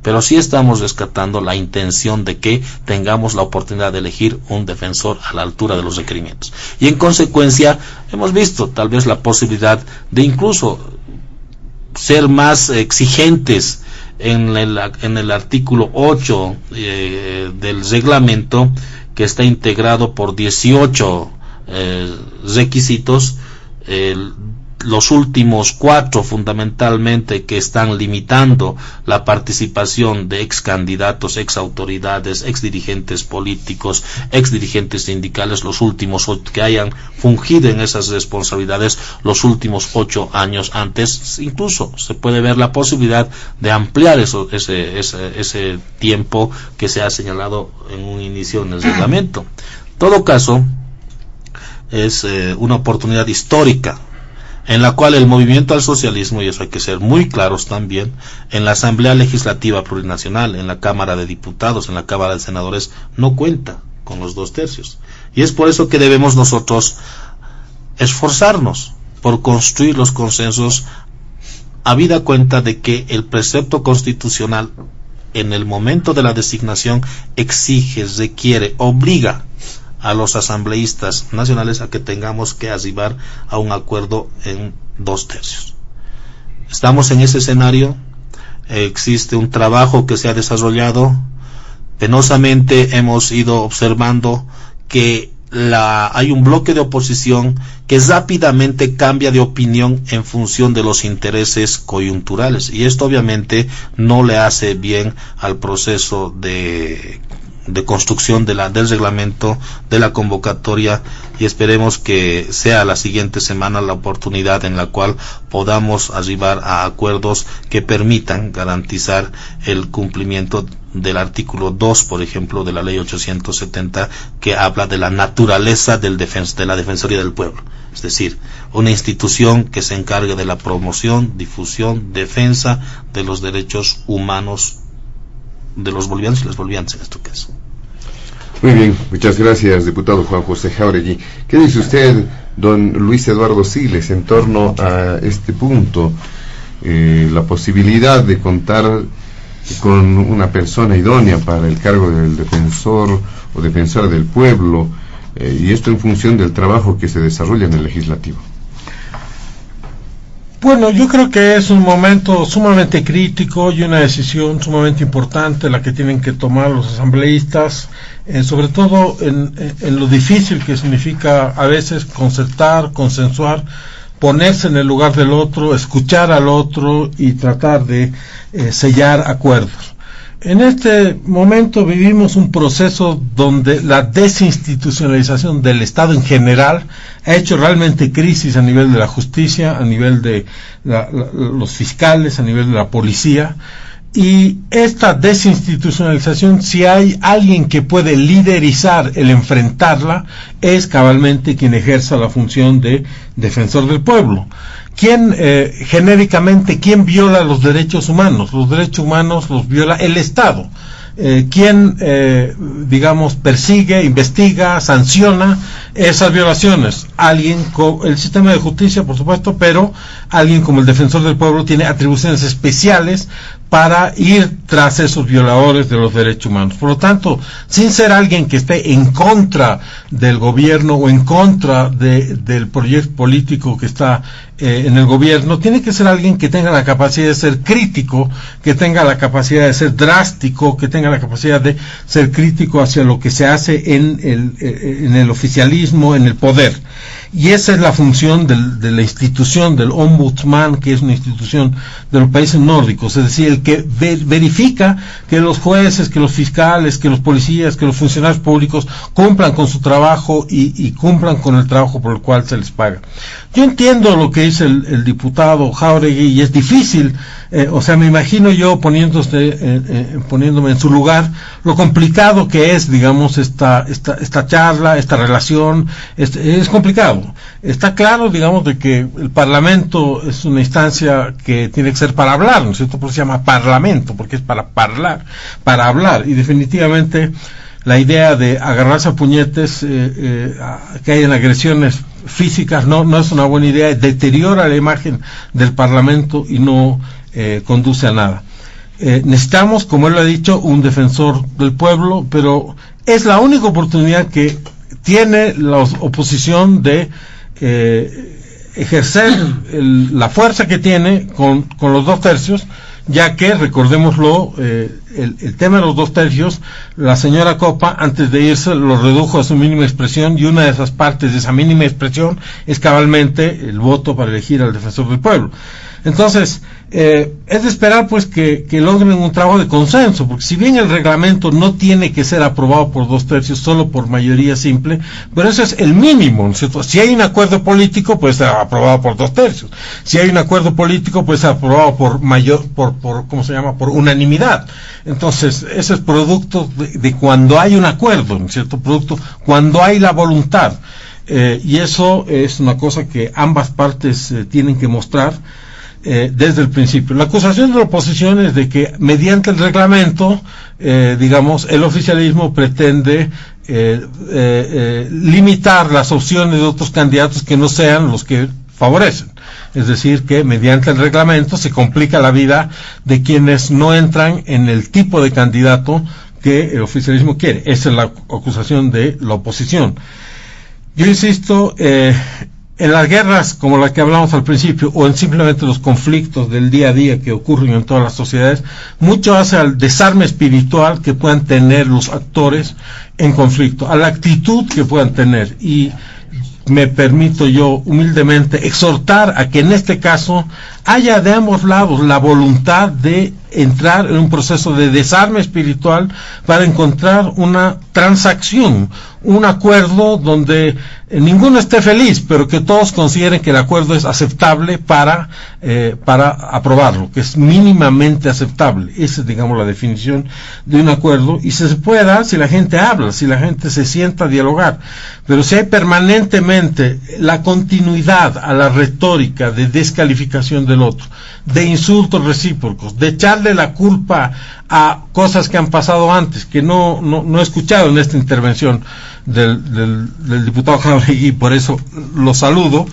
Si hay esa lógica de seguir con el estilo de antes, claro, obviamente es difícil llegar a acuerdos.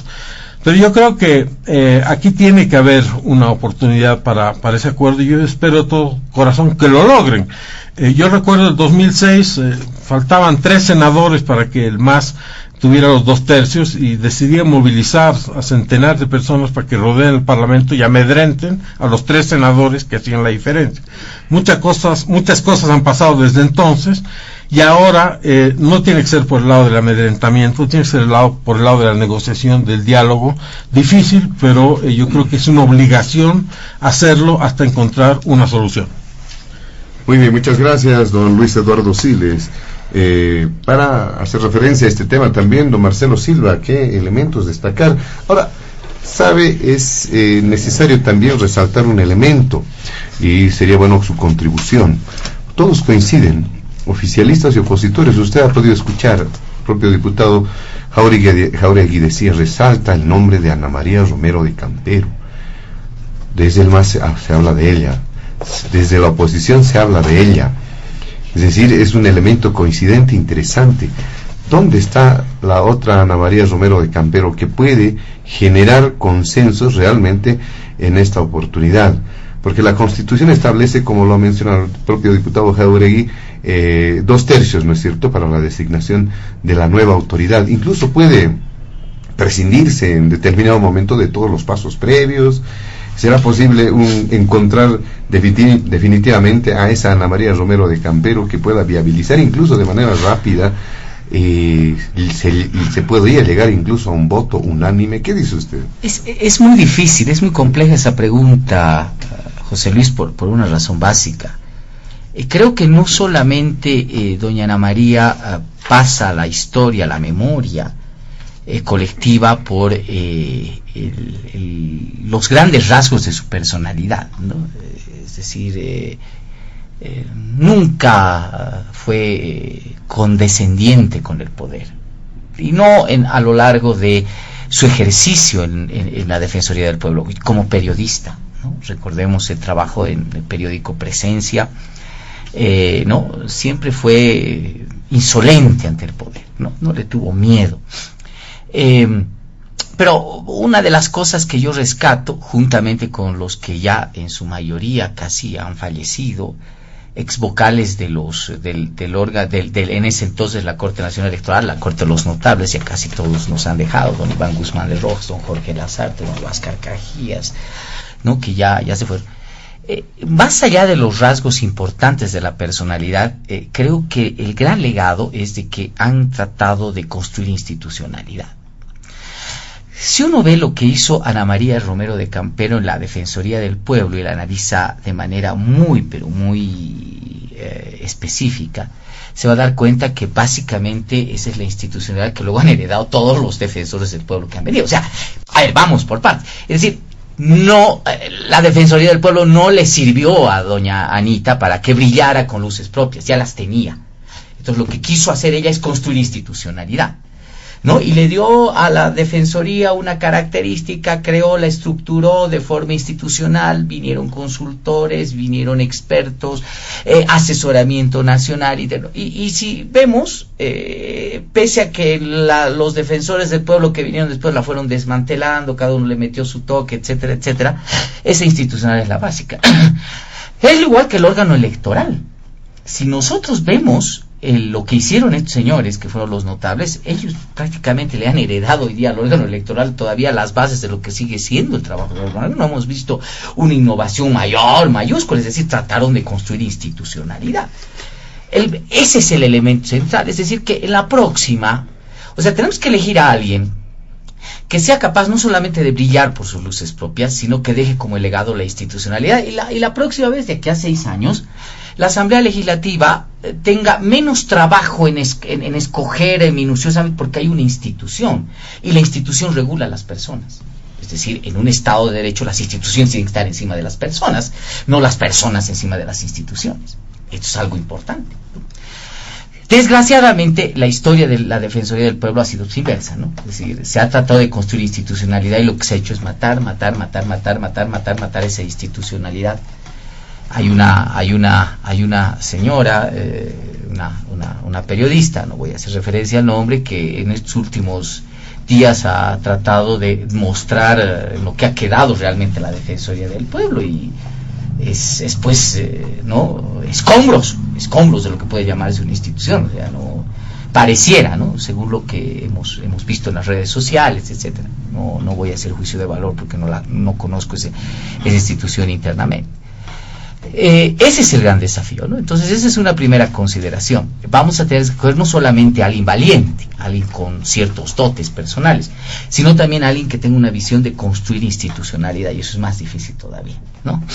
Porque por ahí podemos elegir a alguien que quiera utilizar la Defensoría para luego catapultarse como candidato presidencial o ser líder, etcétera, etcétera, ¿no?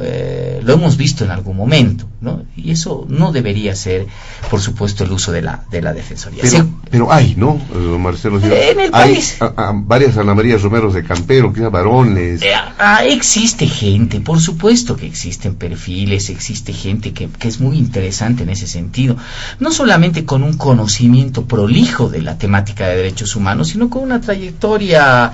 No quiero dar nombres, ¿no?, en este momento, porque podría ser menospreciar las características y el currículum de otras personas, pero tenemos algunas personalidades. Se ha estado manejando, por ejemplo, el nombre de un expresidente, ¿no?, que a mí me parece que puede cumplir las condiciones. Ojalá él quisiera postularse de defensor del pueblo. Pero también es importante que quiera.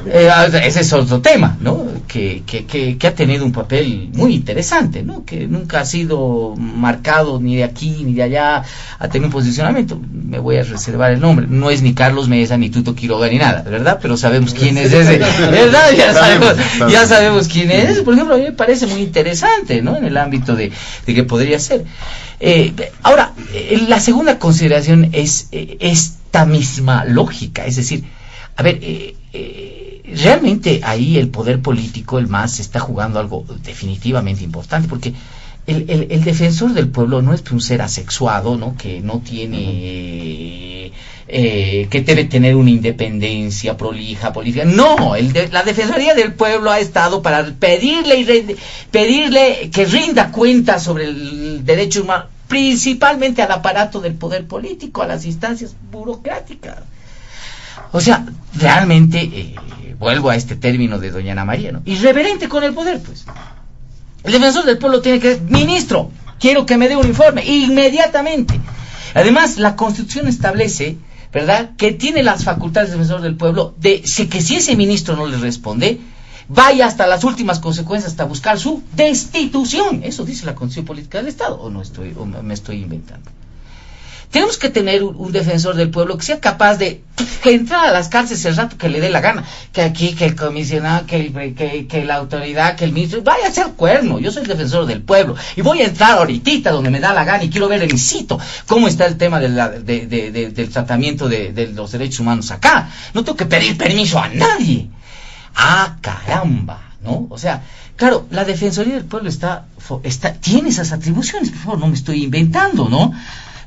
Basta leer a los amigos que nos escuchan, artículo 219, 220, 221, 222, 223, 224, 225, que demarcan qué es el defensor del pueblo, ¿no?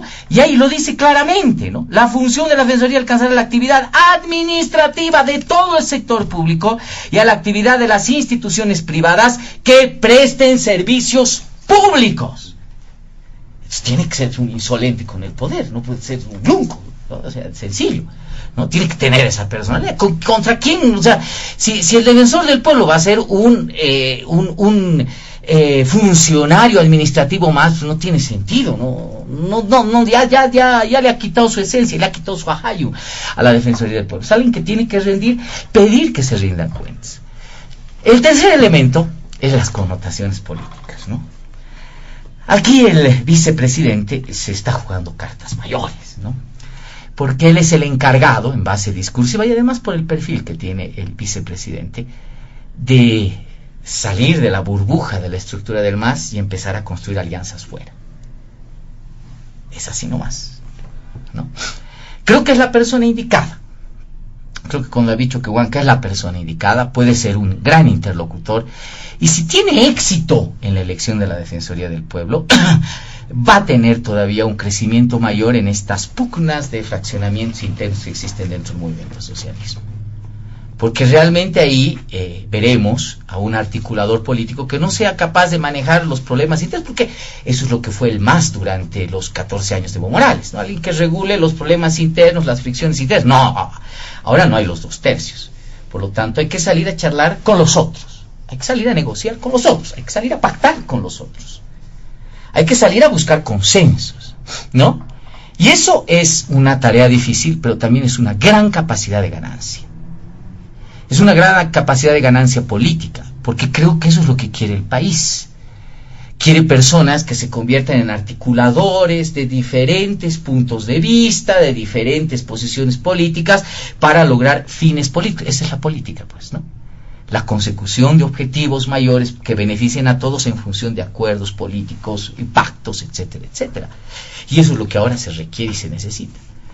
¿Lo podrá lograr el vicepresidente? Ojalá que sí. No solamente porque él tenga réditos políticos posteriores, sino porque estaría a través de ese papel de articulación, que ya lo mencionó discursivamente, mostrando una nueva imagen, ¿no? Mostrando un partido, el MAS, que ya no se encierra en una radicalidad y que ve que el otro que no piensa lo mismo es su enemigo y por lo tanto hay que eliminarlo, sino que podría abrir incluso a esta renovación generacional la visión de decir, señores, estamos en un mismo país, tenemos que sentarnos, tenemos que dialogar y aquí se acabó la lógica, dicotomía de los piritas, de los masistas, de esto, del otro. No, es hora de construir, sentarse y punto. No necesitamos aniquilar al enemigo para buscar resultados. Esa es otra gran cosa. Y lo último, es el gran ensayo, pues, ¿no? Porque de no haber reforma constitucional y no haber resultados en el tema de reforma a la justicia, dentro de año y medio nos vamos a enfrentar a la elección judicial. Y ahí el tema todavía será mayúsculo, ¿no? Porque ahí realmente habrán problemas de intereses políticos todavía mucho mayores, ¿no? Y además una crítica ciudadana de por medio. Es decir, creo que es un muy buen ensayo. Insisto, de no haber reforma al tema del Poder Judicial, hay que ir con las reglas. La Asamblea Legislativa va a tener que preseleccionar a los candidatos que luego el ciudadano va a tener que elegir en urnas para que sean las autoridades del Poder Judicial y del Tribunal Constitucional Plurinacional. Ya sabemos históricamente qué responsabilidad implica eso, ¿no? Entonces, no es que se va a quedar acá, va a ser una práctica que va a tener que ir todavía en forma consecutiva. Esperemos que se lleguen a ciertos acuerdos y esperemos que en los próximos meses podamos tener un defensor o defensora del pueblo, por supuesto, que cumpla estos requisitos, no solamente un elemento central de una personalidad, sino la capacidad de construir institucionalidad, que creo que es lo que hace falta. Muy bien, le agradecemos a don Marcelo Silva en este segundo punto. Brevemente, solamente un par de minutos, a 3 minutos, para ir redondeando algunas ideas en este segundo punto. Quizá tienen algunas puntualizaciones antes de irnos rápidamente al último punto de diálogo en Panamericana. ¿Es posible, diputado Jáuregui, que se pueda llegar a generar esos consensos de la forma y como plantea, por ejemplo, don Marcelo Silva? Incluso de récords, antes del programa hablábamos de personalidades importantes en el pasado con la capacidad de negociar, de pactar y de generar precisamente consensos. Quizá podamos llegar a este escenario propositivo en bien del país. ¿Qué dice usted? Vayamos a rescatar la última precisión que usted ha realizado. Propositivo. Tenemos que abandonar los escenarios donde se atrincheraban los líderes, los dirigentes, los jefes de bancada, se atrincheraban en una línea política. O sea, en este momento, la configuración política de la Asamblea Legislativa Plurinacional obliga a que tengamos que aprender a construir consensos. Y aquí se les cae la narrativa cuando señalan que se modificó los 2/3.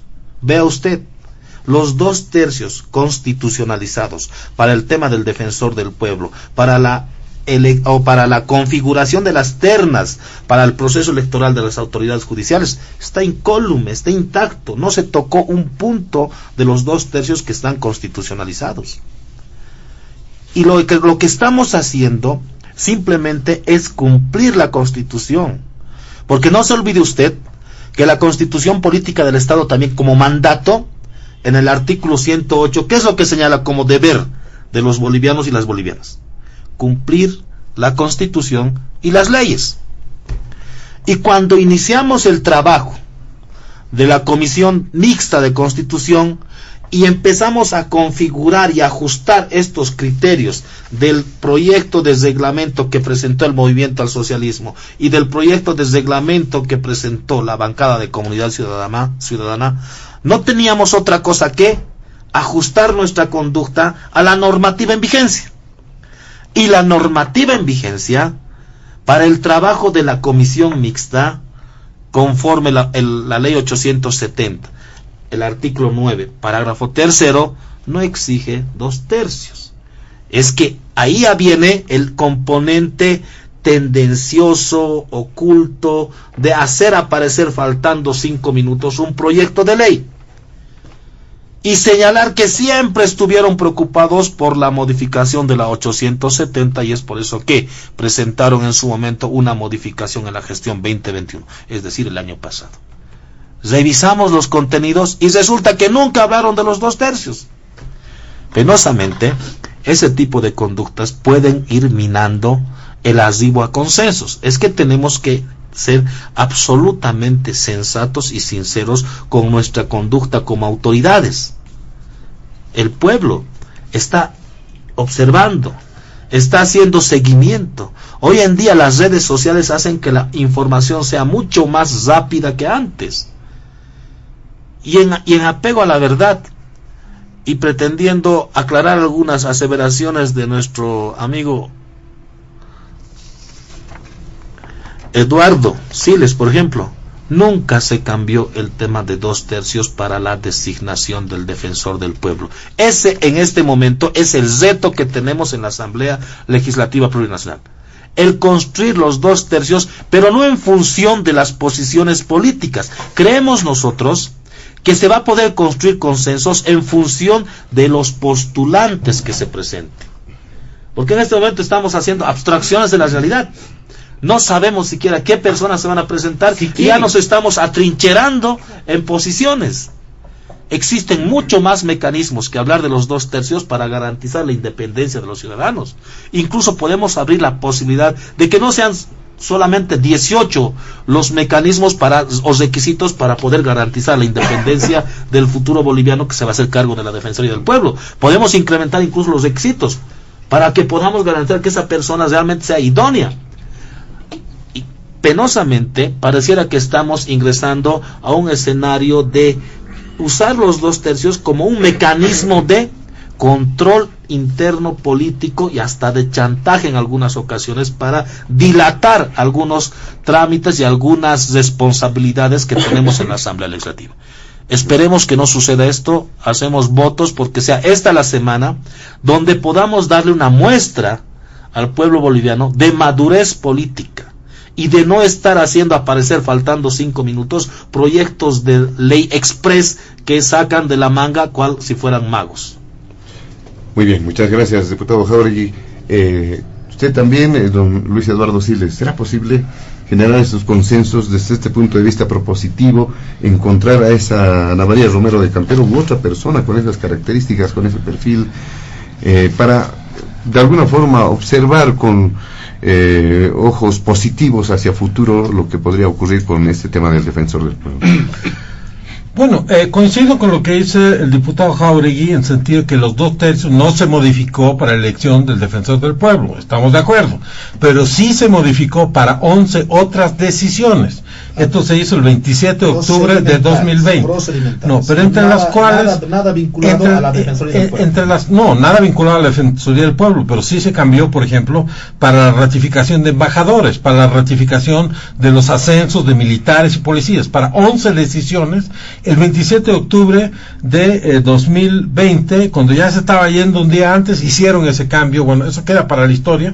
Lo hicieron para esas 11 decisiones, no para el defensor del pueblo. Estamos de acuerdo en esa parte, pero no en la primera parte. Esto dicho, cuando hay un acuerdo y hay voluntad política, se puede llegar a unanimidad. Y si el reglamento dice se necesita mayoría de 2/3, no importa, porque todos estamos de acuerdo, ¿no es cierto? Ahora, hacer eso, obviamente, yo le reitero, me pongo en su lugar, no es fácil, es complicado, requiere de mucho esfuerzo de ambas partes, y espero yo que lo logren. Yo creo que es posible. Hay muchos episodios en la historia de nuestro país donde eso se logró, los acuerdos. Solo te doy el ejemplo, perdón, Chichi. Doña Ana María tuvo 6 abstenciones, ningún voto en contra cuando fue elegida defensora del pueblo.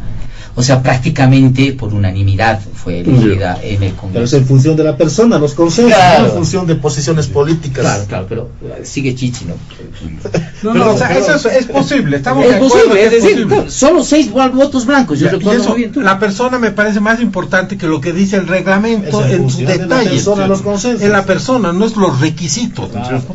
Porque si vemos en el pasado, el señor Tezanos Pinto también cumplió con todos los requisitos, entre comillas, pero en realidad no daba la talla para ocupar la función desde ningún punto de vista. Quizás el señor Villena sí, en fin, cada uno en el pasado puede tener un diferente juicio de valor sobre cómo lo hicieron ellos, pero no tanto fijarse en el aspecto procedimental reglamentario, sino en la naturaleza de la persona y en la voluntad de encontrar un consenso. Una persona de la talla de un expresidente, de la talla de una persona que ya está encima del bien y el mal, que ya no está en la peleita de querer ganar la discusión o querer ganar esta cotita de poder, esas personas son las que existen. Es lo mismo que cuando se hizo la Corte Electoral del año 94, que se llegó a un gran acuerdo entre todos los actores políticos y se puso a personas de la talla de Iván Guzmán de Rojas, de Huáscar Cajías, de Luis Ramiro Beltrán, etcétera. No, pues era gente que todos respetan y que por lo tanto no generan prácticamente un desacuerdo de nadie, todos están de acuerdo. Bueno, si esta gestión que encabeza a nivel de la Comisión de Constitución el diputado Jáuregui, el vicepresidente y los demás actores logran eso, realmente podrán cambiar el curso de las relaciones políticas en nuestro país en un momento que se necesita eso, ¿no? Porque va a haber menos plata, más gente en la calle, más líos, más protestas de diferentes naturalezas, entonces se van a estar más consensos. Muy bien, para finalizar brevemente, algo más que acotar si tiene don Marcelo muy Silva. cortito. Bueno, estamos aquí haciendo un buen dibujo, pero habrá que ver si quiere, ¿no? O sea, yo en este momento no, si quiere postularse. No nos olvidemos que la anterior elección del Poder Judicial tuvo una postergación importante porque no había candidatos, ¿no? Nadie quería postularse. Claro, las condiciones políticas en un ambiente hostil, en un ambiente polarizado, en un ambiente difícil, no, claro, nadie se haría precisamente, ¿no? Si tú ya eres una persona reconocida, tienes una trayectoria, has estado encima del bien y del mal, ¿para qué rayos te vas a meter a conflictuarte tu vida queriendo ser defensor del pueblo en un ambiente político que además te puede, que te insulte, te quiera bajar la cabeza, te haga una endoscopía de tu vida, etcétera, etcétera? O sea, esas son cosas indiscutibles que no creo que se quieran hacer. Ese es el tema también importante. Ojalá, más allá de los acuerdos, de los consensos que se logren alcanzar, también exista, y esta va a ser la segunda parte, ¿no? Un ambiente político, y aquí volvemos al tema de pacto, ¿no? Que garantice el trabajo de un defensor del pueblo. Ojo. Pueden haber muchas Ana Marías Romero, pueden haber hombres muy valiosos en el ámbito de querer defender con trayectoria impecable estas dos características, ¿no? Una impronta personal de indudablemente ser irreverentes con el poder, pero también una lógica de construir institucionalidad. Creo que son los dos requisitos más importantes que se tienen que ver, ¿no? Pero ¿qué pasa si no tienen garantizado el ambiente? Y eso requiere un pacto político, como el pacto del 92 al que tú haces referencia. Es decir, ahí se sentaron todos los jefes de todos los partidos políticos y dijeron: señores, vamos a elegir a autoridades del órgano electoral, luego vamos a elegir defensores del pueblo, vamos a hacer esto, vamos a hacer esto, vamos a hacer tribunal constitucional, etcétera, y les vamos a dar toda la libertad para que ellos tengan la autonomía absoluta para que puedan ejercer eso. Eso también no nos olvidemos en la parte política, ¿no? Porque si no, lo único que va a hacer, va a haber una convocatoria en los cuales los valientes que busquen espacios prebendales sean los que se presenten, porque nadie más va a querer. Es decir, una persona que realmente quiera hacer, va a decir: no, este no es el espacio, prefiero utilizar otro espacio para hacerlos. Entonces, no hay que despreciar esa posibilidad. Por eso los acuerdos, insisto, que pueda llevar adelante el vicepresidente, que espero tenga mucho éxito, no tienen que ir simplemente al ámbito de la convocatoria fría, ¿no? Sino tiene que haber un gran consenso político, ¿no? Que diga: señores, desde ahora vamos a construir una institucionalidad, y esa institucionalidad va a permitir, en principio, al defensor del pueblo actuar con total autonomía, y luego, si esto no cambia, a las autoridades del órgano judicial decirles: señores, les vamos a dejar actuar con total autonomía también, ¿no? Eso es lo verde y eso es lo difícil. Muy bien, de esta manera vamos a irnos directamente de manera rápida al último punto de diálogo en Panamericana. Y por la premura del tiempo, simplemente en tono de reflexión, como solemos hacer con el último punto, hacer referencia al tema de las movilizaciones callejeras, que han sido bastantes durante la semana precedente, y al parecer muchos dicen podría adquirir un tono más complicado en los siguientes días porque hay temas irresueltos. Quizá el tema del incremento salarial pueda ser un detonante, pero habrá que aguardar qué es lo que va a ocurrir en este tema. ¿Qué dice usted? Simplemente en tono de reflexión, unos 3 minutos, por favor, diputado Jáuregui. Vea usted la circunstancia de que se vuelvan a generar movilizaciones en función de aspiraciones sectoriales. Y no debemos olvidar el momento en el cual nos encontramos. Hemos tenido que transitar un momento en el cual hemos visto una ruptura constitucional en la gestión 2019. Ha habido una oportunidad en la cual hemos estado toda la gestión, virtualmente toda la gestión 2020, con un gobierno que los sectores sociales muy poco podían sacarle, ¿no? Porque en realidad también en el mes de marzo, creo que el 10 de marzo, se registran los 2 primeros casos COVID y se inicia una paralización de las actividades en el tema educativo y se empieza a generar un escenario de preocupaciones y responsabilidades vinculadas al tema sanitario, y hoy en día ya, como que producto de la ingente cantidad de vacunas adquiridas por parte del Estado, una lucha eficiente en el tema sanitario, ha logrado que incluso retomemos actividades como el carnaval y las fiestas y todo lo que en costumbre tenemos en estas fechas, y ahora obviamente estamos retornando también a que esos sectores que casi 2 años no tuvieron la posibilidad de exigir sus reivindicaciones sectoriales, tengan que nuevamente después de carnavales también estar reanudando estas pretensiones que en algunos casos seguramente son absolutamente legítimas, pero no solamente es el caso La Paz y sus movilizaciones que en otrora eran absolutamente habituales. Lo que nos preocupa también son departamentos como Oruro, Cochabamba, Santa Cruz, que también han iniciado nuevos escenarios de movilizaciones absolutamente sectoriales, que con probabilidad pueda generar un escenario probablemente parecido al de los carnavales, que hasta ahora no estamos viendo los resultados de esa inusual, entre comillas, asistencia de cantidades de personas en un solo ambiente, que con probabilidad puede generar también algún tipo de consecuencias sanitarias. Esperemos, hacemos votos porque este tipo de pretensiones sectoriales no necesariamente tenga que arribar a las movilizaciones, porque de por medio aún tenemos un riesgo que obviamente de no tomar los recaudos necesarios, probablemente podemos estar en escenarios calamitosos como hace 2 años aproximadamente, cuando los bolivianos y las bolivianas andábamos preocupados por buscar barbijos y alcohol en gel. No queremos, no es la intención. El gobierno mismo ha señalado que está preocupado por dinamizar la economía, reactivar el aparato productivo, y este tipo de situaciones obviamente no coadyuvan a que se pueda generar eso, la reactivación de la economía. Claro, existen pretensiones sectoriales que son rescatables, pero hay que buscar mecanismos y modos mucho más creativos para poder exigir nuestras reivindicaciones sociales. Muy bien, muchas gracias, diputado Jáuregui. ¿Qué dice usted en este último punto, don Luis Eduardo Siles? Bueno, yo creo que todo análisis de la situación requiere de una especie de autocrítica de todos los actores y una especie de balance de lo hecho, sí, en los últimos 2 años, pero también en los últimos 16 años. En sectores como la educación y la salud, ¿qué sectores se han priorizado? Se han priorizado muchas cosas, pero no se ha priorizado la educación y la salud.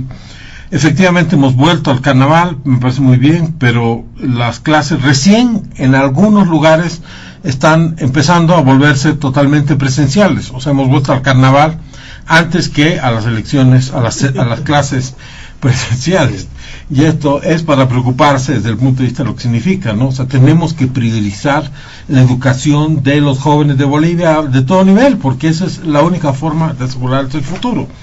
Y por lo tanto tenemos que revertir con una actitud que ha consistido en no priorizar la educación, en descuidarla, en dejarla en el olvido, francamente, la educación a nivel escolar, pero también a nivel de las universidades. Recientemente se ha encontrado en el Alto una fábrica de títulos de Lupea. Esos son temas que antes se denunció el tráfico de notas en el mismo Ministerio de Educación, estaba un viceministro involucrado, y esas son cosas que no se pueden seguir ocurriendo y que se tienen que cambiar.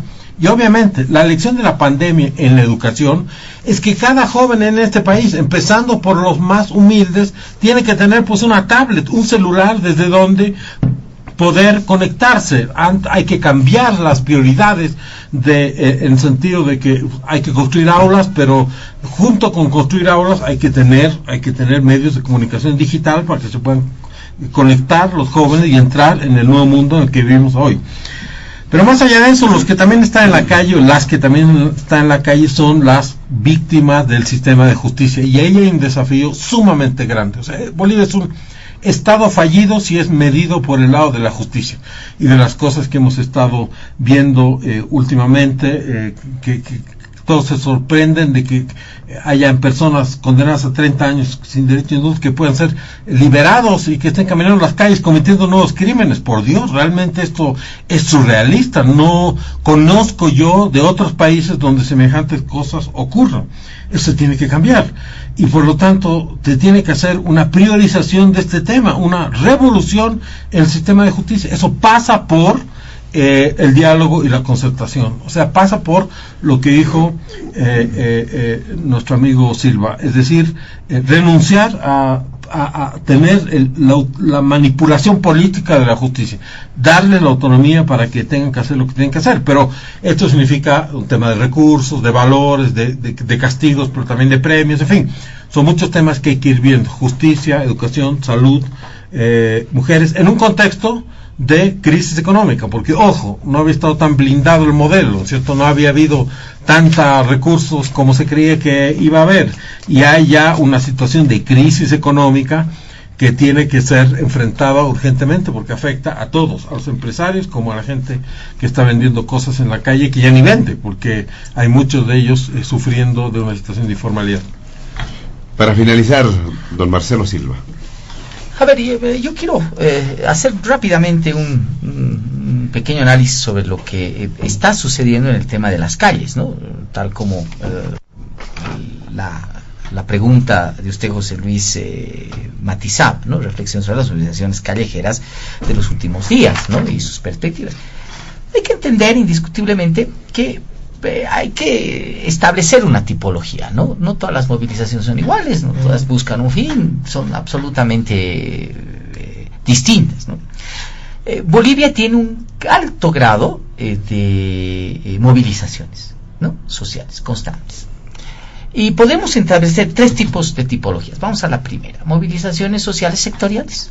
Sencillos, los maestros salen porque así tal comunidad viene. Lamentablemente hemos tenido una especie de nueva lógica de concentración del Estado en ciertas decisiones, y entonces los comunarios de tal lugar entienden que tienen que venir a La Paz a marchar para hacer respetar sus derechos.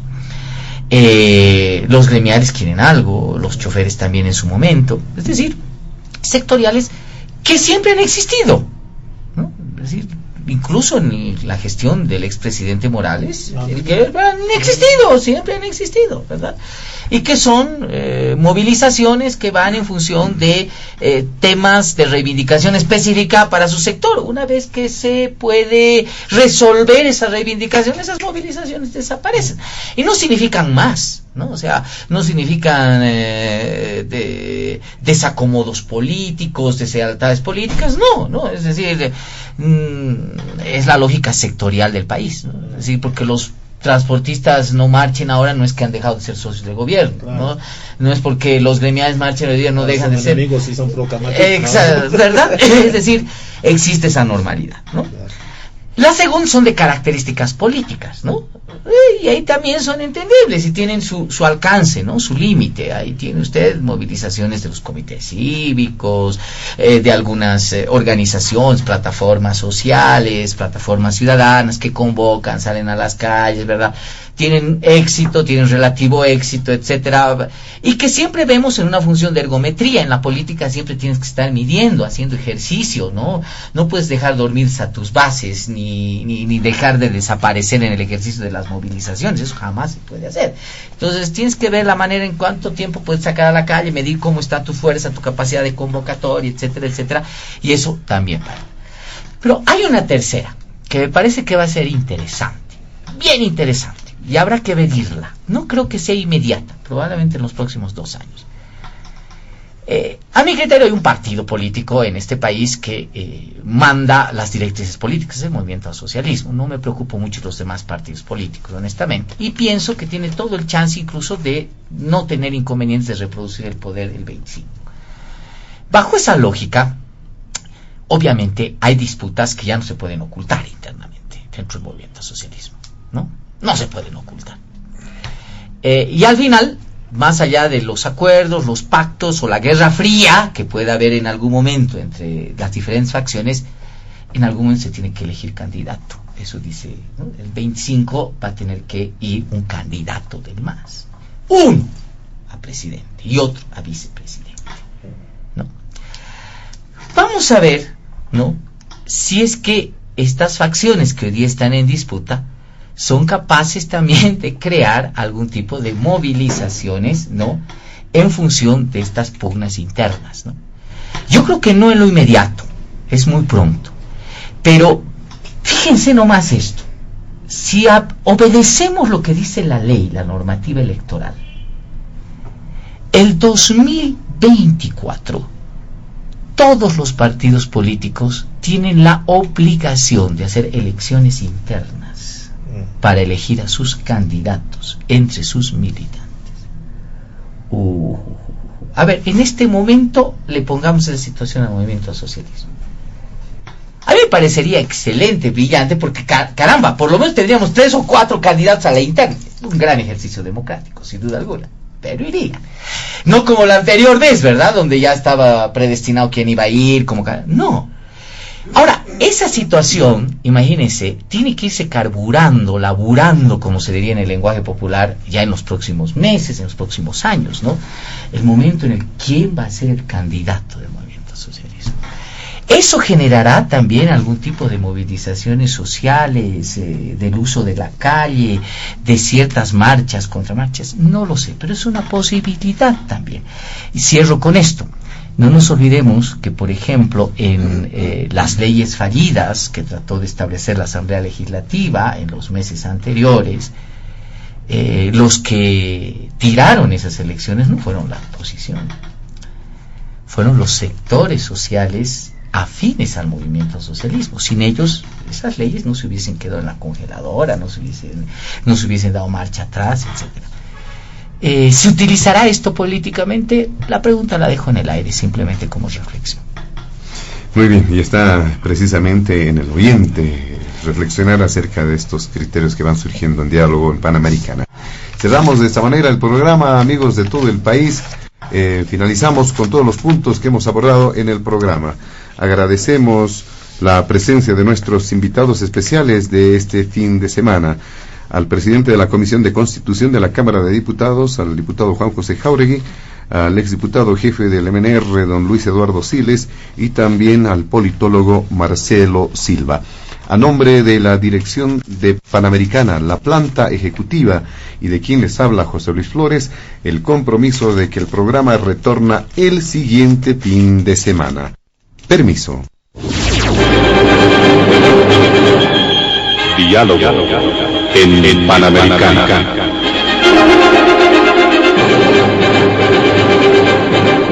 La radio agradece por la atención prestada al programa de hoy. Les invitamos a la próxima entrega del Departamento Periodístico de Panamericana, cuando anunciemos.